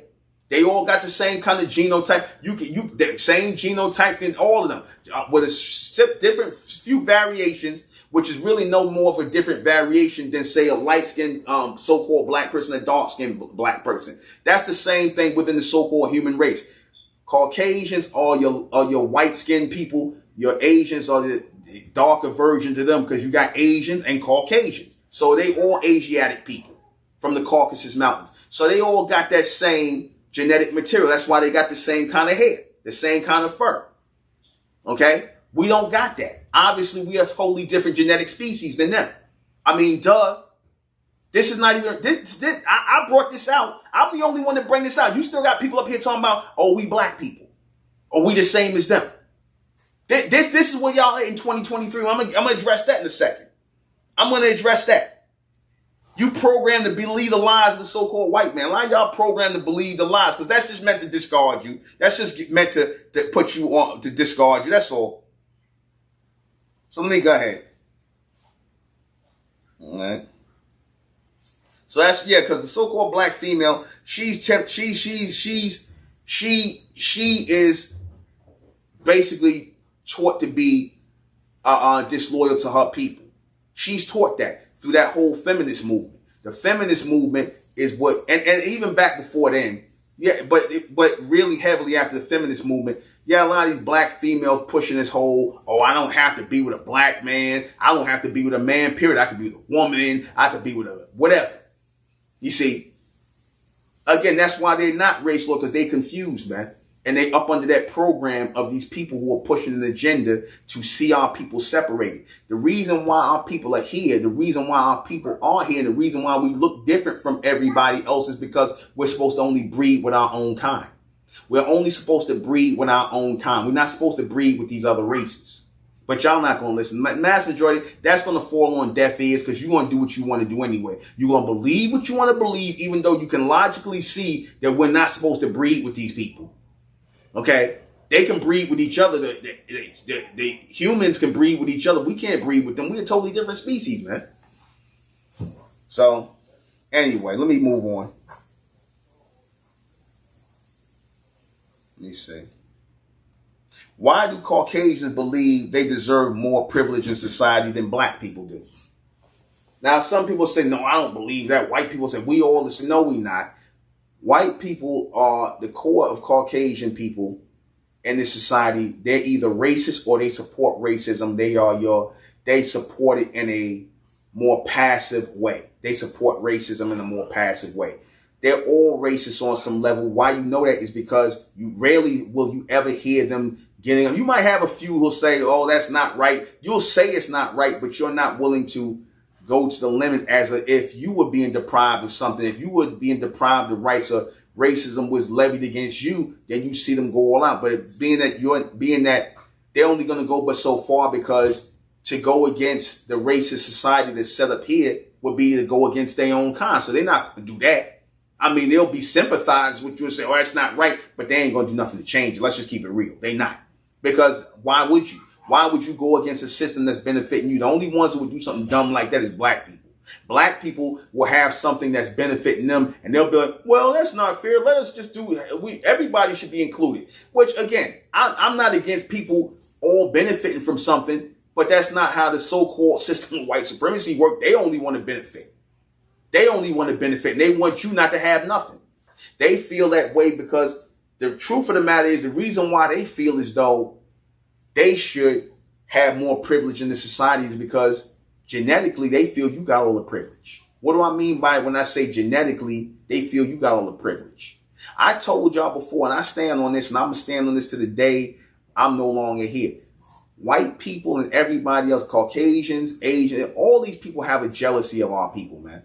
There's a jealousy of our people. Why? Because we have awesome genetics. We have beautiful genetics. We have beautiful bronze, copper colored skin. We got beautiful woolly hair. They try to call our hair nappy and ugly. But we got beautiful hair. We got beautiful, woolly, strong hair that grows up. We can do everything with our hair. We got beautiful copper toned skin. You see? We very creative musically. And as far as intelligence, when we in our right state of mind, we are very intelligent people, or very clever people. You see, very clever, very intelligent people. When we in our right state of mind, when we're not bugged out of our mind off of this black nonsense. When we in our right state of mind, we are a very intelligent people, a very progressive people, a very real and upfront type of people, a very soulful people. That's the word I had to bring back, soul, because a lot of y'all done lost y'all souls. Y'all all on this spirit nonsense. But we are very soulful people. We are very athletic people as well. Very athletic, very rhythmic people, very creative people, very beautiful people. And what do they do with that? What do they do with that? They call us black people. They try to make us ugly. They try to ugly us up. We so beautiful, they gotta ugly us up. We some beautiful fucking people. Raw and uncut, we some beautiful fucking people, man. Bronze, copper-colored people are some beautiful fucking people. We come in all shades and complexions. From beige complexion, beige, copper color, because copper comes in beige. When they talked about in the 1828 Merriam-Webster dictionary, when they said the copper-colored races, they was talking about us, man. The copper-colored races. Copper comes, or the bronze comes in a golden, beige, all the way to dark reddish bronze. And we got that. We are beautiful people. Beautiful. The most beautiful people on the planet. Bar none. And they know that. So they feel like because we hit the genetic jackpot, we don't need to be we should be so they like these people are beautiful. They hit the genetic jackpot. You know, these people got beautiful genetics. Why should we give them? Why should they have privileges in this country as well? We already got recessive genetics that we don't like. Because let's just keep it real. These people don't really like how they look. They playing with you. They lying to you. They don't really like how they look. These humans, these Caucasians, all of them, well, they don't really like how they look. They really don't. They don't like how they look when they get old. They know you always make fun of them how when they start aging, they look like hell. By the time they 25, 30 years old, they look like hell. They don't like how they age. They don't like how their children look. They don't. We have beautiful children when we raise them right. You see, when we raise them right, when there's love there, when there's mother and father and they take care, and there's that beautiful sheen to our skin. We have a beautiful sheen and tone to our skin. We're the most beautiful people on the planet. So we hate it for that. Don't y'all ultra stand that? Don't you ultra stand? That's my word, ultra. Not under, ultra. Complete comprehension. Don't y'all ultra stand? We are hated because we are the most beautiful people on the planet. We hit the genetic jackpot. Don't y'all understand? I mean, we got some busted ass looking people amongst the so-called black race. But I'm talking about, even our busted ass looking people look better than them. Our busted ass people look better than they busted people. But again, there can't nobody compare to how beautiful I am. And I'm not saying, you got some nice looking people within the white race, the A. You got nice looking people in all races. Again, I don't mean to sound, if this sounds racist, I hope it don't. And I'm not trying to. You got some nice looking people, but our people are the best looking. Let's just keep it a buck. Just because for sheer point of our skin, our hair, and everything else, man. That's the extra on the terrain. That's the extraterrestrial genetic material on the terrain. Ain't nobody got what we got. Nobody got what we got. We are unique people. Our features, our skin, our hair, everything is unique. And it's totally ours. But yet y'all want to look like these people who they all look the same, man. They all got the same type of fur, straight fur, dog hair, and the same skin again. And again, I'm not trying, it's not racist because the humans refer to themselves as animals. They said they come from the rhesus monkey. The guy Darwin said humans come from monkeys. And that makes sense because they got fur like monkeys and all that. They got that. So, again, not to be racist, but that's really why we hated on them. We're going to be hated on till the day we no longer, till the day we die, till our children, they're going to hate on us, man. We have to understand our value and our worth, and we have to keep our genetics and our bloodline clean, man. We should stay amongst ourselves, man. Today, how often do you hear about how many podcasts you hear about where you'll hear someone saying we need to stay amongst our own kind and don't mix our seed, and that we have beautiful genetics and we should only mate with each other and stay amongst our own? How often do you hear any of these podcasters on YouTube come up saying that? Not really any of them. You might find one or two. I'm not saying it's none. You might find one, but very small. A lot of them is open to mix their seed with these different races. Again, you start to like degrade the genetic material when you do that. I'm very much about keeping bloodlines pure. Very much about keeping bloodlines pure. So.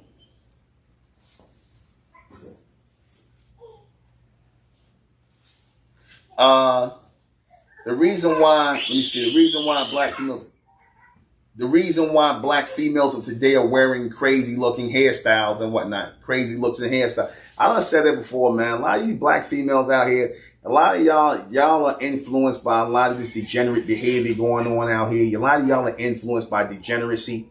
And a lot of y'all are just straight up demonically possessed. A lot of these black females out here, they don't have any real moral compass to go by, because anytime twerking becomes the national pastime for these females, or walking around looking sloppy and nasty, not taking care of themselves, having bad diets. I told you, when our people are in their right state of mind, they are beautiful people.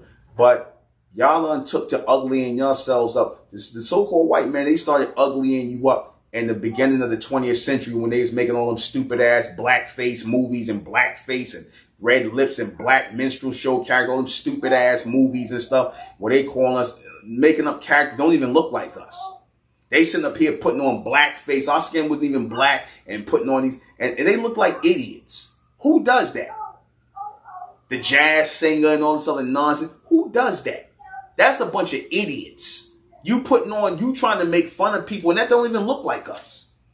That's how they try to ugly us up. When you got people that's trying to ugly you up and make all these crazy comparisons to you and some nonsense they made up, making you like some black creature, that just show you that's people who hating on you because they jealous about how beautiful you are. That's really what that's childish. You're going to sit up here and misrepresent our looks, calling us black people. That's why I get on you so-called pro-black so bad. Don't you understand this was a program and a process that they pushed to make us call ourselves black people and thus think of ourselves as ugly, think of ourselves as less than, think of us. You got all these beautiful complexions amongst our people that did not come from mixing with the white man. Please stop telling that lie. We got all these different shades and beautiful complexions amongst our people, and all you can do is call us black. All you can do is call us black. That's meant to be an insult. That's calling us ugly. That's calling the beautiful people ugly, but they had to get you to believe it. They had to get it in their head to hate you and get you to believe that, but they had to put it in your mind as well. Calling your hair nappy, calling your skin black. And y'all was saying the same stupid shit, calling your hair nappy, and yeah, I'm black, light-skinned black. What the hell is a light-skinned black? There's no such thing as black people. There is no such thing. Unless your ass is burnt up somewhere in Africa, somewhere under the sun, where they couldn't process the sunlight. That's the only black people there, and those really jet black tribal Africans who could not process sun properly. That's why that's their form of burning, when you see Caucasians burn, they tan, they burn red. The Africans, a lot of these tribal Africans, they burn black. That's why their skin look really black looking. But that's all based on sunburn. There's no so-called black people. There's no such thing. But I know it's hard to get it through a lot of you pro-blacks' heads because y'all been programmed into submission to believe in that nonsense from the so-called white man, because y'all support the system of white supremacy. It always brings it back to that topic. Your submissive and submental mindset and your embracing of blackness and Africanism shows that you support the system of white supremacy, shows that you are a people who see yourselves as mentally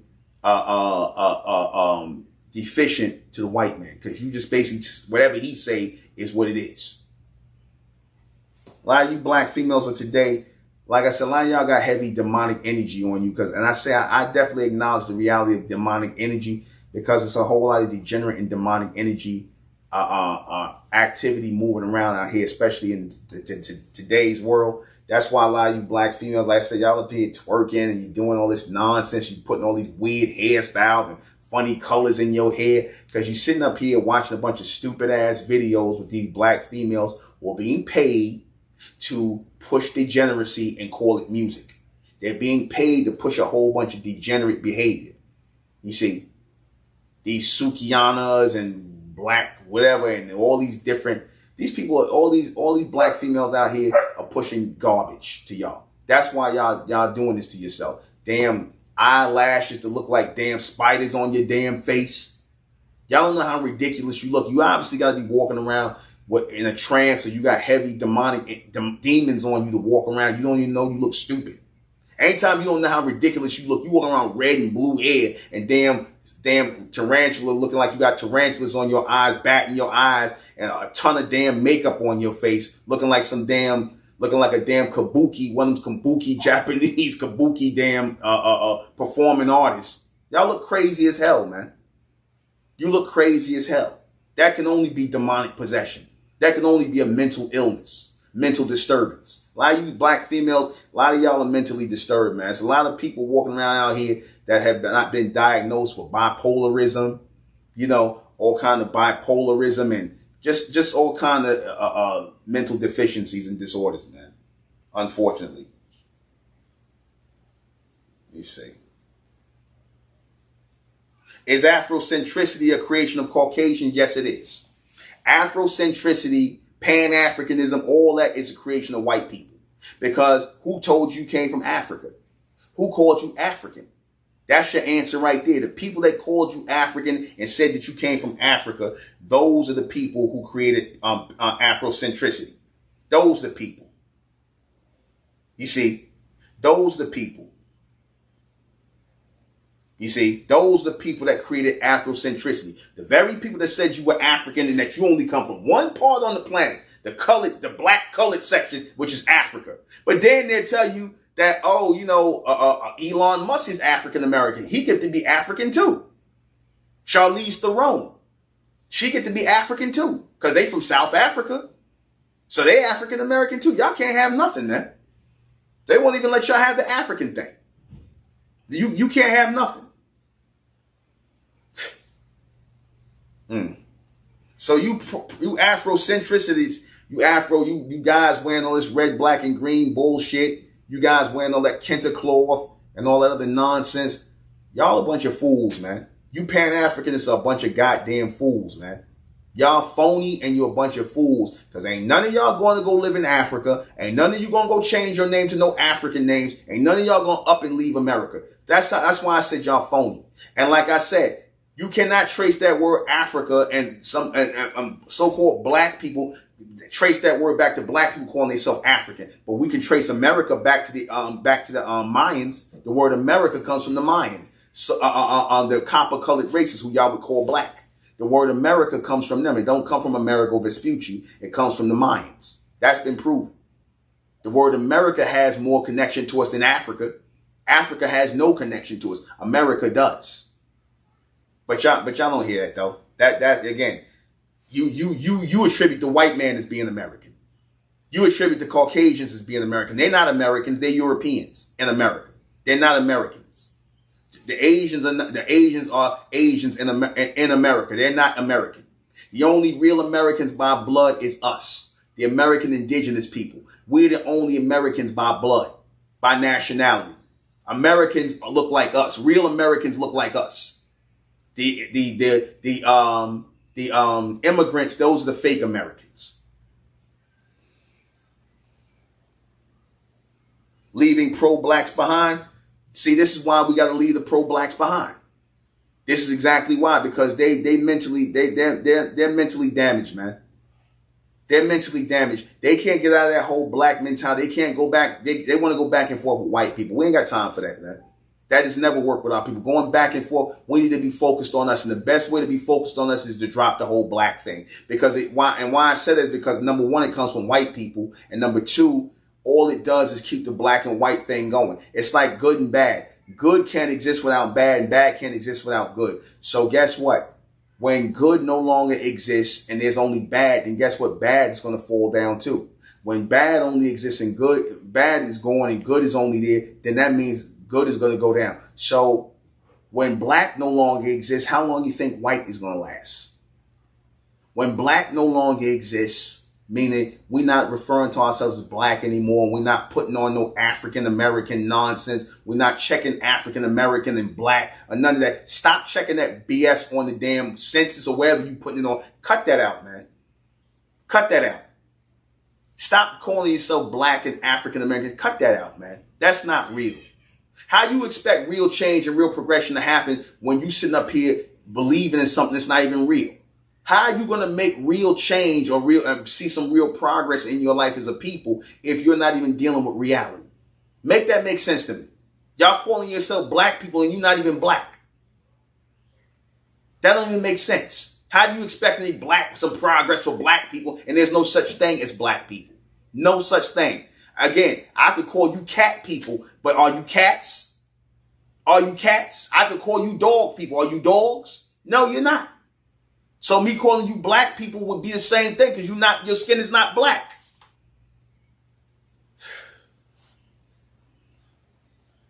They're almost done here, man. I definitely want to touch on this big, why are black people taught to love their enemies?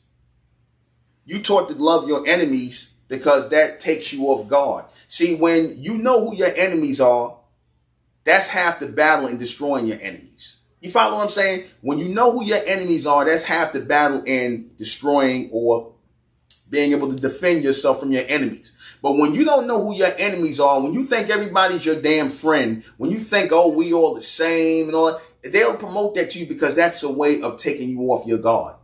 You see, your enemies know they're your enemies. That's why they always win against you, because they know they're against you. They don't sugarcoat it. They know they're against you. They got people who act, they send out here to act like they're your friends, to act like they with you. They got people who they send out here to act that way, but they're your enemies as well. They don't want to see our people. They don't want to see our people progress in this society. You see, and when I say they don't, I mean those who are not us. And then some of us who look like us don't want to see us progress, because that's that black mentality. That black mentality is the crab in the barrel mentality. Don't you understand that for the longest time, our people, our elders, I'm not even talking about going back far, but I'm talking about our elders in the first part of the 20th century, the 1900s, when the white man was trying to call them black people. They was like, nah, don't call us that, man. That was an insult to them to be called black people. That was an insult to our elders. I'm talking about in the early 1900s. That was fighting words if you call somebody black. They did not want to be referred to as black. They referred to themselves as copper colored. They referred to themselves as copper tone. They referred to themselves as bronze. As when I proved to you before, in Los Angeles, there was a Bronzeville where our people lived at, which has now been taken over by Asians. You see how they take our areas and take them over and just wash us out and just push us to wherever. We had our own community. We had Bronzeville. We had a Bronzeville in Chicago, a Bronzeville in Los Angeles. And now you got Asians living in those areas. In that area, at least I know in California. I think we had a Bronzeville in Georgia as well. So obviously it was a time when we knew we were bronze-skinned people. We didn't refer to ourselves as black. But y'all chose to go with, they didn't start going with the whole black thing until the late, going into the 60s. That's when you start having people pushing that whole black power thing, which I said all these black power groups, all these groups and whatnot is pushing all that Pan-African and black power stuff. A lot of these people was agents, man. A lot of those people were agents. Pushing that black power. Even James Brown, they pay. I acknowledge. I bear when they paid him off to push that whole "say it loud, I'm black and I'm proud."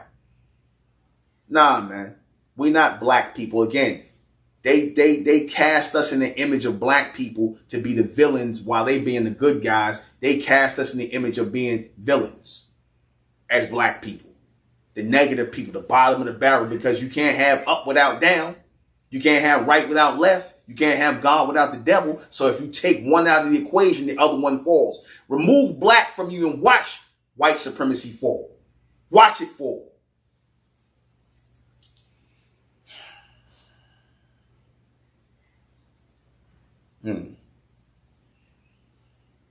Why aren't modern day organized religions considered cults? That's a good question. Why aren't modern day organized religions Christian?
Give me some more water. Give me some coffee, please.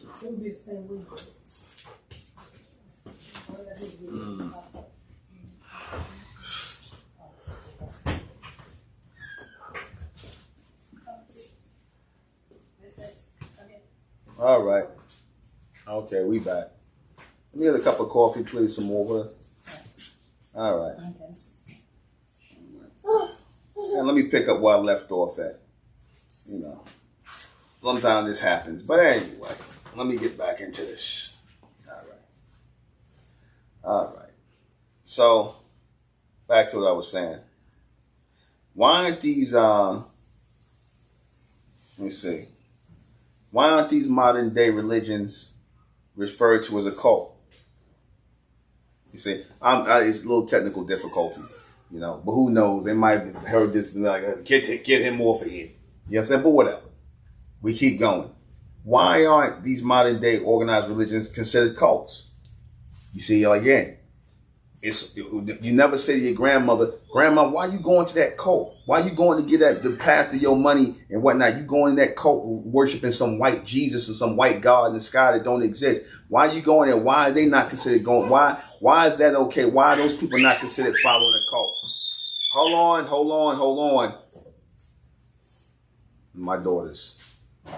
One daughter acting like that, but anyway, spoiled, terrible twos. But anyway, why are they not saying, oh, you know, Grandma, why you going to give in your church that cult every Sunday? Why don't they say that? Why is that not a cult? If they get you to believe something that ain't even real, something that's not even logical, you're gonna go give money to be part of a congregation. They don't call them a cult. They call them a congregation or a church. They don't call them a cult. But if you don't believe in white Jesus, you don't believe in white God, then you're going to be labeled a cult by the government and by you simple-minded black people. Why don't you pro-blacks? Y'all quick to say, call me a cult leader. You know, I ain't got no cult. You quick to call me that, but you don't call the reverend, the black reverends and these imams and ministers and reverends that's pushing some unseen God in the sky and some Jesus as his son. You don't call them a cult. Why is that? Answer.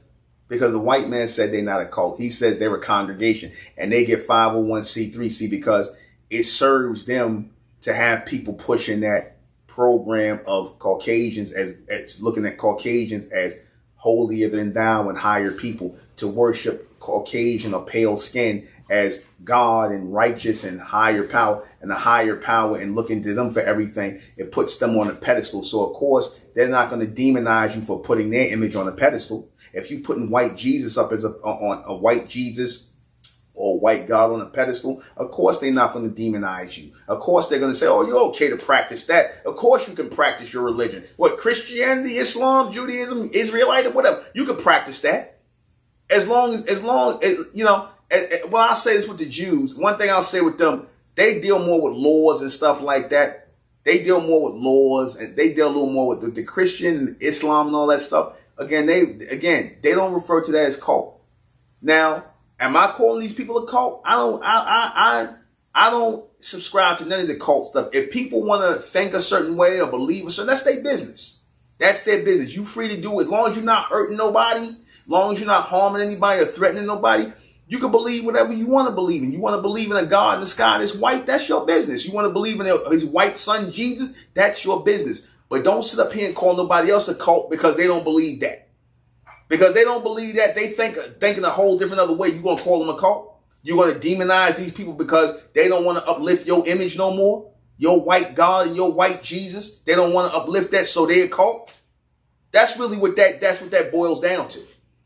Because if you're going to cultify everybody, cultify everybody. Cultify everybody, because the definition of a cult, which the white man just made up, and a lot of you simple ass black people, that's what make you black. Because whatever the white man say, y'all believe it. Whatever he say, that's really what make you black. Whatever he say, you believe. Like a bunch of carbon copies. You'll open up a book and read what the definition of a cult is, and he just wrote that shit like 20 years ago. 20 or 30 years ago, he just wrote what a cult is. He just these Caucasians make up stuff all the time, and y'all just believe them. There's no such thing as a cult. Anyway, let me move on. Got a few more questions, and we're gonna end this. There's one question I really wanted to touch on in particular. What if America was all white? This for your racist Caucasians who think that America should be all white. If there was no black people here in America, let's just keep it real. Y'all would make somebody black people by proxy.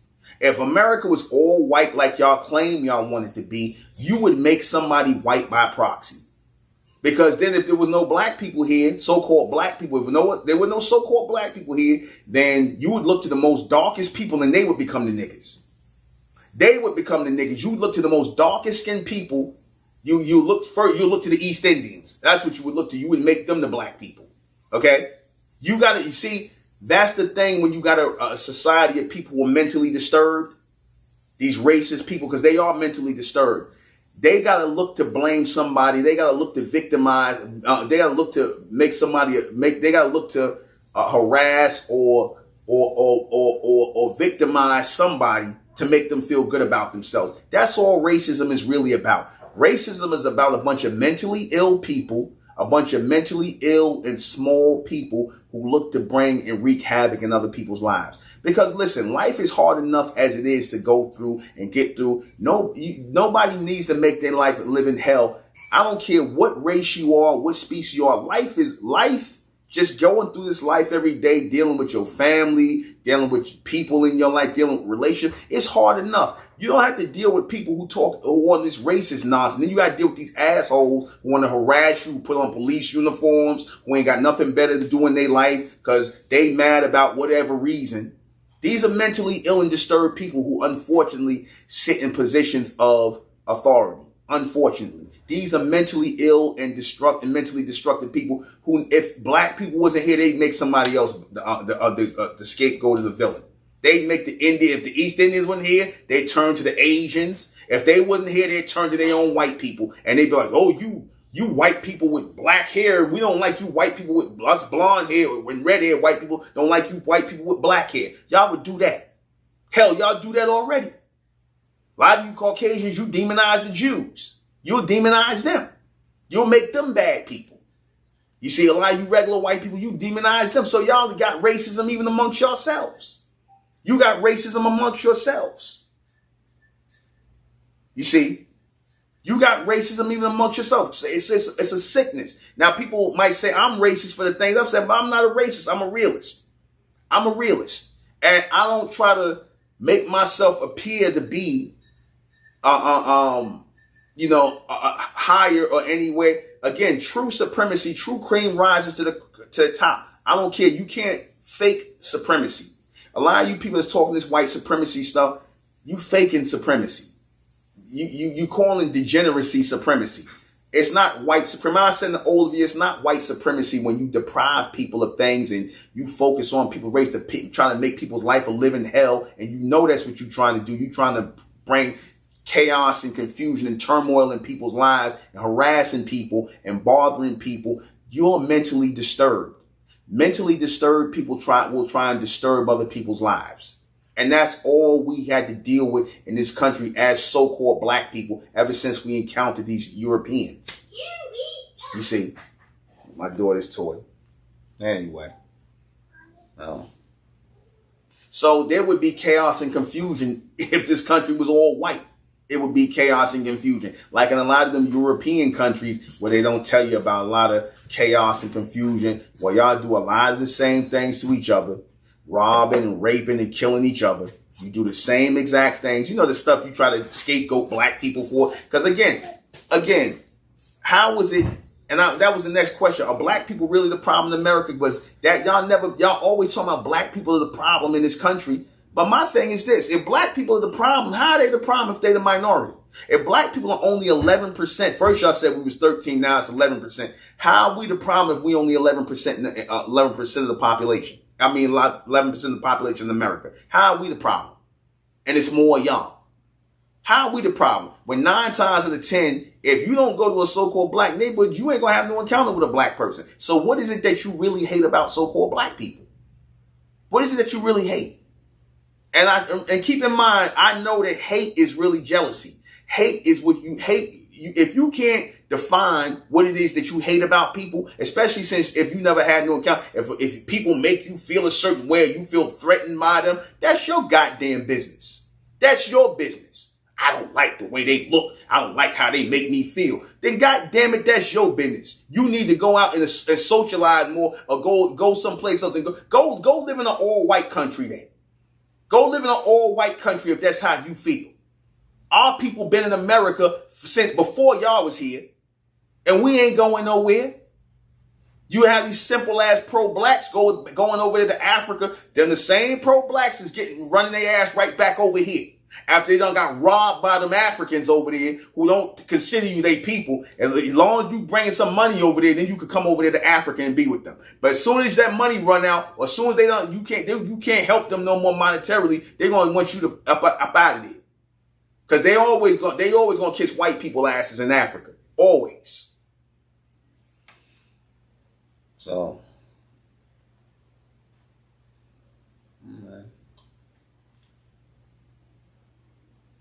this is one question I want to touch on.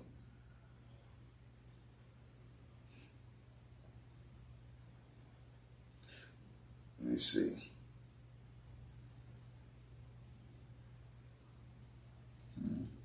That was one topic I want to touch on, judgment for the beast. But I probably won't touch on that because I don't want to get too, that's going off into a whole nother thing, judgment for the beast. The beast is the people who are in rulership now. That's the beast. The people who are in rulership, the people who are in charge right now. There's judgment coming for those people because they haven't been ruling righteously. They haven't. See, whenever you in rulership, the mindset is always supposed to be to rule in righteousness, to rule righteously, to rule fairly. Because if you don't, you're going to suffer the consequences of judgment coming for that. That's coming from on high. That's coming from the Most High. Because I do acknowledge the Lord, but I don't believe in a God. But I do acknowledge the Lord. The Lord is not God. The Lord is not God. God is not the Lord. The Lord is law and order that is kept in place by a higher or advanced people. And those people in this level, in this dimension, are not in their right state of mind. So it is for the future people who are in their right state of mind going forward to exact that judgment on said people, the beast, those people who are in power right now, who are soon to come out of power. Let's see. There's one more topic I'm going to close out. I talked on a lot of things. Check us out tonight. We're going to do MENTELLECT Radio tonight on YouTube, on Blog Talk MENTELLECT Radio tonight at 10:30. All right. There's one more thing I want to touch on.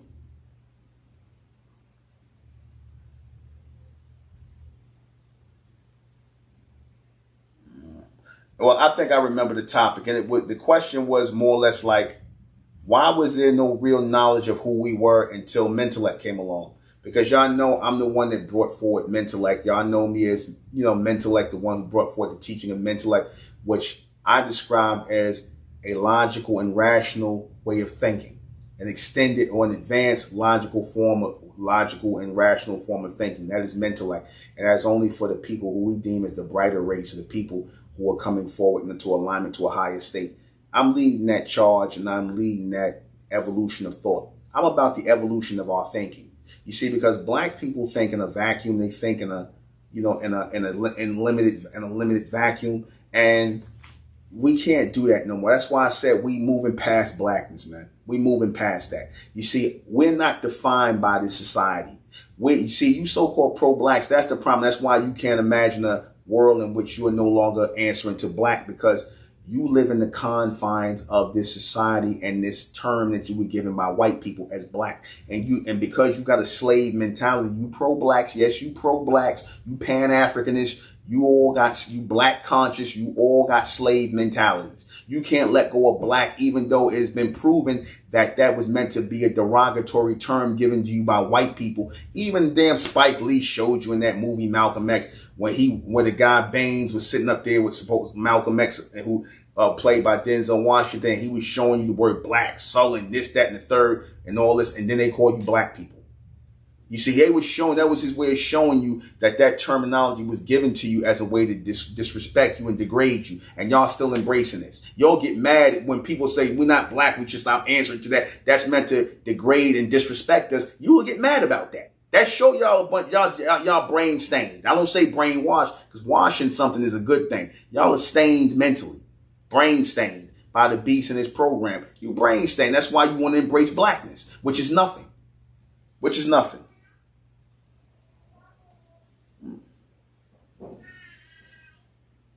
Hold on. It's one I'm trying to look for. Why hip hop played out and why is real music? Why hip hop play out and why is real music coming back again? People, let me see.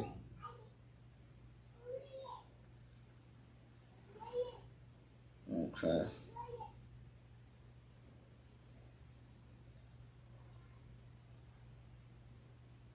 Okay. Why is hip hop played out and why people want real music again?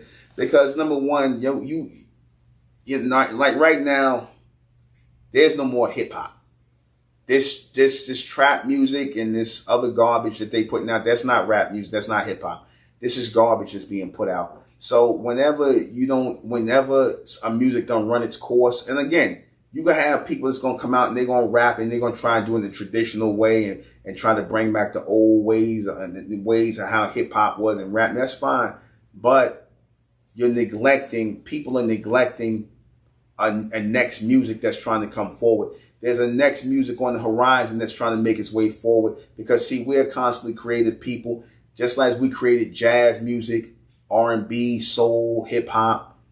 And speaking of hip hop again, they done did some documentary with these Latinos up here trying to claim they was 50-50 hip hop. I told you, I killed that argument in the last High and Mighty Talks, the last episode. I said, if you can't match us artist for artist and dominate hip hop like we did, then you're not 50% enough and you have nothing to do with the creation of hip hop. That's our art form. And it's time to produce another art form. They done been played out. You guys, y'all can still rap. I'm not telling people don't rap no more. The old schoolers keep doing your shows and whatnot.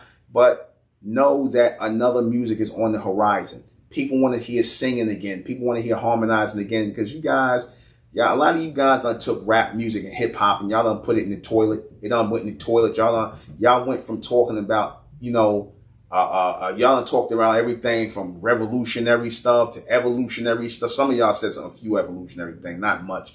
Y'all done took it to gangster rap. You done took it to bitches and whole music. Y'all done just, the females done took it to damn slut music and slut walking and slut music. Y'all done basically flushed y'all music down the toilet. Y'all done basically flushed rap music and hip hop down the toilet. So that's why now you got trap music and all this picking up where they left off, and it done got more and more degenerate. That this trap and this drill music is more and more degenerate. That's not us, man. That's another influence in that. This trap and drill done replace hip hop and rap music. It's trap and drill music now.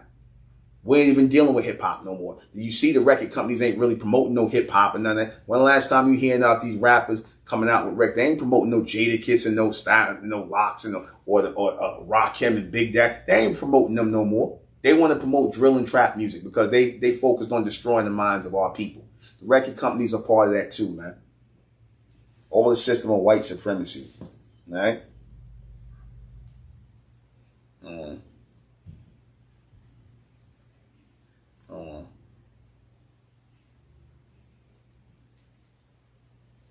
Were pro-blackness and Pan-African always, okay, I already touched on that. I don't want to speak on that no more. Pro-black and Pan-Africanist nonsense. But, hold on. There's one last thing I wanted to touch. I'm trying to find this topic because I want to know how to phrase this.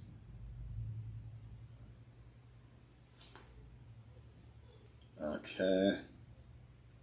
One more. Bear with me. I'm about to pull it up. You know what? I can't find it. So you know what? I'm going to just say it. And the last of this question was this. Why was there no real knowledge on our people? And this is going to be the crux to end all of this. And I want everybody to, since before I end this one question. That why was there no knowledge? There was no true knowledge of who our people was until I brought MENTELLECT out. There was no true knowledge of our people. Why was there no true knowledge of our people before MENTELLECT came out? Before I started teaching our people who our people really were. Because prior to MENTELLECT coming out, what were we taught about our people? We were taught that our people were black, correct? We were taught that our people were black, right? We were taught that our people were part of the human race. We were taught that we came from Africa. Isn't that what we were taught? Isn't that what we were taught? You see? Somebody said Allah is best. Allah is an Arab God. Allah is not. Allah has nothing to do with no black people. Allah is an Arab God. Okay? Again, Allah, God, Jehovah, Yahweh, these are all just made up gods, man. These are all fictitious gods. And again, these Arabs, they created Allah for them. The Christians created God and Jesus for them. You see, these are all their gods. These are gods that they created. Again, you so-called black people, y'all don't dominate no Islam, man. Islam, like I said, even down to the prophet. How is it that your so-called prophet, because somebody saw that in the chat group, somebody told Allah is the best. How is Allah the best? Your prophet Muhammad, who wrote the Quran, is a white man. Why is he not a black man? If you so-called black people dominate Islam and you Islamic by nature, where's your holy books at? Where's your holy books that you wrote? How is it that Caucasians writing your books and y'all supposed to be Muslim by nature? Where's the books that predate the Quran? Where y'all talking about Allah? Where's that at? I'm just asking. Exactly. Allah doesn't exist, man. That's some Arab God. Your Arabs who sitting up here and set up Mecca, they don't believe in no Allah. Your Arabs who set up Mecca and Saudi Arabia, they busy over in Egypt trying to take charge. Now here's a question. That's my daughter. Now here's a question. Now, why, if Islam is such a beautiful thing and Allah is real, how come the Arabs in Egypt are trying to take credit for the ancient Egyptians over there who are our people? How come they trying to take credit for being our people who were not Muslims, who did not believe in no Allah, the ancient Egyptians or the ancient Kemites, the ancient Kemites, because that word Egyptian come from the Greeks. How come they trying to take credit for being the ancient Kemites? If they got their own Islamic Arabic belief in Allah and all that, why they trying to vulture our teachings? Why? Why are they trying to vulture off of our teaching? Why are they over here? These are Arabs over there in Egypt. These are Arabs in Egypt who are racist as hell against you black Muslims over there. They are racist in Egypt and all them Arab countries. Morocco, where you so-called Moors claim you come from. They racist as hell in Morocco. They don't want you niggas in Morocco. You Moors can't go to Morocco. Same way like you Pan-Africans won't go to Africa. Yet you claiming and calling out Africa and Morocco and Saudi Arabia and all these places that won't have nothing to do with you, but yet you talking about some Allah. Allah is their God. It has nothing to do with us. That's part of their dogma. And they will say that they don't consider y'all no real Muslims. But y'all got a black people, because y'all don't know who you are, so-called black people, because you are without an identity, because you don't know who you are. You just trying to crowbar yourself into somebody else's religion. You can sit up here and tell that lie, that belief, aka that lie that y'all was Muslim by nature. That's BS. Then if that's the case, where your black prophets at in Islam? Where's your black prophets before Muhammad? You can't show me one book that y'all wrote before the Quran. Why is your prophet a white man? Same reason why your Jesus is a white man. Because all your religions, your God belief, your dogma comes from the so-called white man. Y'all just don't want to say that. They forced Islam on you. Same way the Arabs forced Islam on you. You so-called black people in Africa. The white man forced Christianity on you so-called black people in America. And y'all embracing their gods. That's why y'all in the problems y'all in. That's why you have no true knowledge of the Most High or who the real Most High is, because you embracing their false gods and their dogmatic doctrines. That's why. Y'all still embracing it like a bunch of slaves, man. Anyway, Let me get this last topic up and I'm going to close it out. I done touched on pretty much everything. Now, they done said that. Now, didn't they not teach us? What did we learn? What do black people know about themselves today? What do black people know about themselves today? Black people believe, so-called black people believe that your skin is black, that you from Africa, that you a Negroid. This is what your Caucasian scientists or geneticists, these are what they taught. This is what they taught you. Well, isn't this what every so-called black person will say? They'll say, oh, we black, we from Africa. They'll say we black, we from Africa, we part of the human race, we Negroid. That's about as far as they teach us about us. But let's unpack that all and break it down step by step. Number one, our skin is not black. So that's a lie. Our skin is not black. Number two, we're not from Africa. Okay, that's a lie. Okay, we're not from Africa. Number two, that's a lie. And number three, we're obviously not a part of the human race. We don't look nothing like these people within the human race who they say is part of the human race, because again, their scientists gave the construct of mankind in the human race. We don't fit into that. We are another species altogether. Thus, this is why, which makes sense, because this is why there's racism. If there was only one race known as the human race, then there would be no such thing as racism. Does that not make sense? If we all the same, then why is there such thing as racism? That's my answer to you pro-blacks. That's my answer to you pro-blacks. That's my answer to you Caucasian scientists who teach this lie that we black, that we African and we Negro. That's a lie, man. That's just stuff y'all making up. There was no true knowledge of who we are until MENTELLECT came until I taught my people who y'all really are. I taught that we are the almond race. We are different from the human race. We came before the human race and we created the human race. The human race is an artificial race of people. They're not even a real race of people. How you know they're not a real race of people? Because they don't even have real hair. That's animal fur. They don't even have real hair. That's fur. We have real hair. Our hair is not connected to no animals. We have real hair. You see? We have real hair. They don't even have real hair. That's artificial. They can't even live under the sun. You see? The natural people can live under the sun. So obviously we're not the same. You see, we don't got to put no blocks and screens on our skin unless you so-called black people are mixed in with them. That's the only reason you got to do that. So we're not black. That's gone. We're not from no Africa. That's gone. Okay. And this Negro thing, which go back to black again, that's very little. I taught that we are different species of people altogether, which makes sense, which is why there's racism. We refer to ourselves the almond race, that which preceded the human race, that's proof because we was here before them. That's been proven.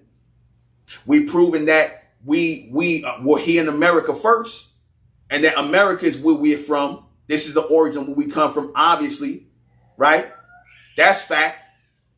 And also that our people are from a whole nother space where these people are not from. We come from a whole nother space, a whole nother origin where they're not from. That's factual, because if we came from the same place, we look alike. Our hair would look like they hair. Our skin would look like they skin on some level, but it doesn't.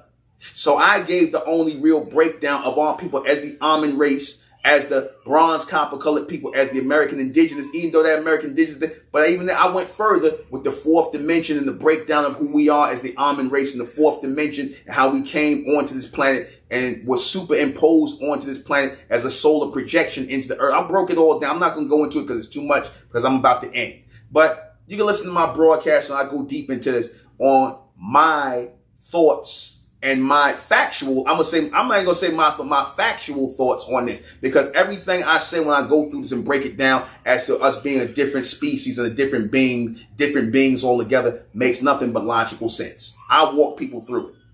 Simple as that. There was no true knowledge of who our people was until MENTELLECT. I stand on that. You tell me who else. All these other pro-black people out here today, these people that's supposed to be educated by the white man and all that, they still teaching that we black, that we Negroes, we from Africa. That's nothing but programming, man. That's not no real knowledge, man. That's a bunch of programming. So that's all I got to say on that. That's all. I think I touched on everything. I touched a bunch of stuff. And that's it. we're gonna be doing another High and Mighty Talks in another week or so. But check out my Mentellect Patreon. Go subscribe to Mentellect Patreon. That's where all the raw and uncut stuff is. You know, where I go deeper and deeper into going to Mentellect Patreon and subscribe. Only $15 a month. Go and subscribe. You get to hear the Mentellect broadcast every night. The American Republic broadcast I do on Sunday. I put them in there. And also I do stuff that's just for Patreon. It's never going to be public. It's only going to be on Patreon. Those are good 15-minute breakdowns and stuff. So go and subscribe to Mentellect Patreon. Mentellect, MENTELLECT. Mentellect Patreon. The link should be there. Mentellect Patreon, where you can hear the real, raw and uncut and logical breakdowns of who our people are, what the purpose of our people are, what we're here for, what we're headed toward, what these people are here for, what your human race is here for. Because again, we're not part of the human race. So when I make reference to them as the human race, I'm talking about the Caucasians, the Asians, the East Indians, the Arabs, all the people with the dog hair, the animal fur. You know, let's just keep it real. That's what it is. Again, I'm not insulting nobody. That's what it is. It's animal fur. We don't have that. We another species. And if nobody's touching that today, then I'm the only one that had to bring that forward. I'm the only one standing on that. I don't care if it sounds crazy. I don't care, that's pseudo, brother, because the white man didn't say it first. Nah, man, nobody thinking about him. We thinking on our own. We ain't waiting for him to tell us something that we pointing out that's obvious. Y'all wait on him. But that's it. I'm going to close out in the name of Amen, by the power of Amen. Amen we trust, and Amen we thank, and Amen we continue forward forever. Check out Mentellect Radio tonight, 10:30 on Blog Talk. Good night. You can fade me out, baby.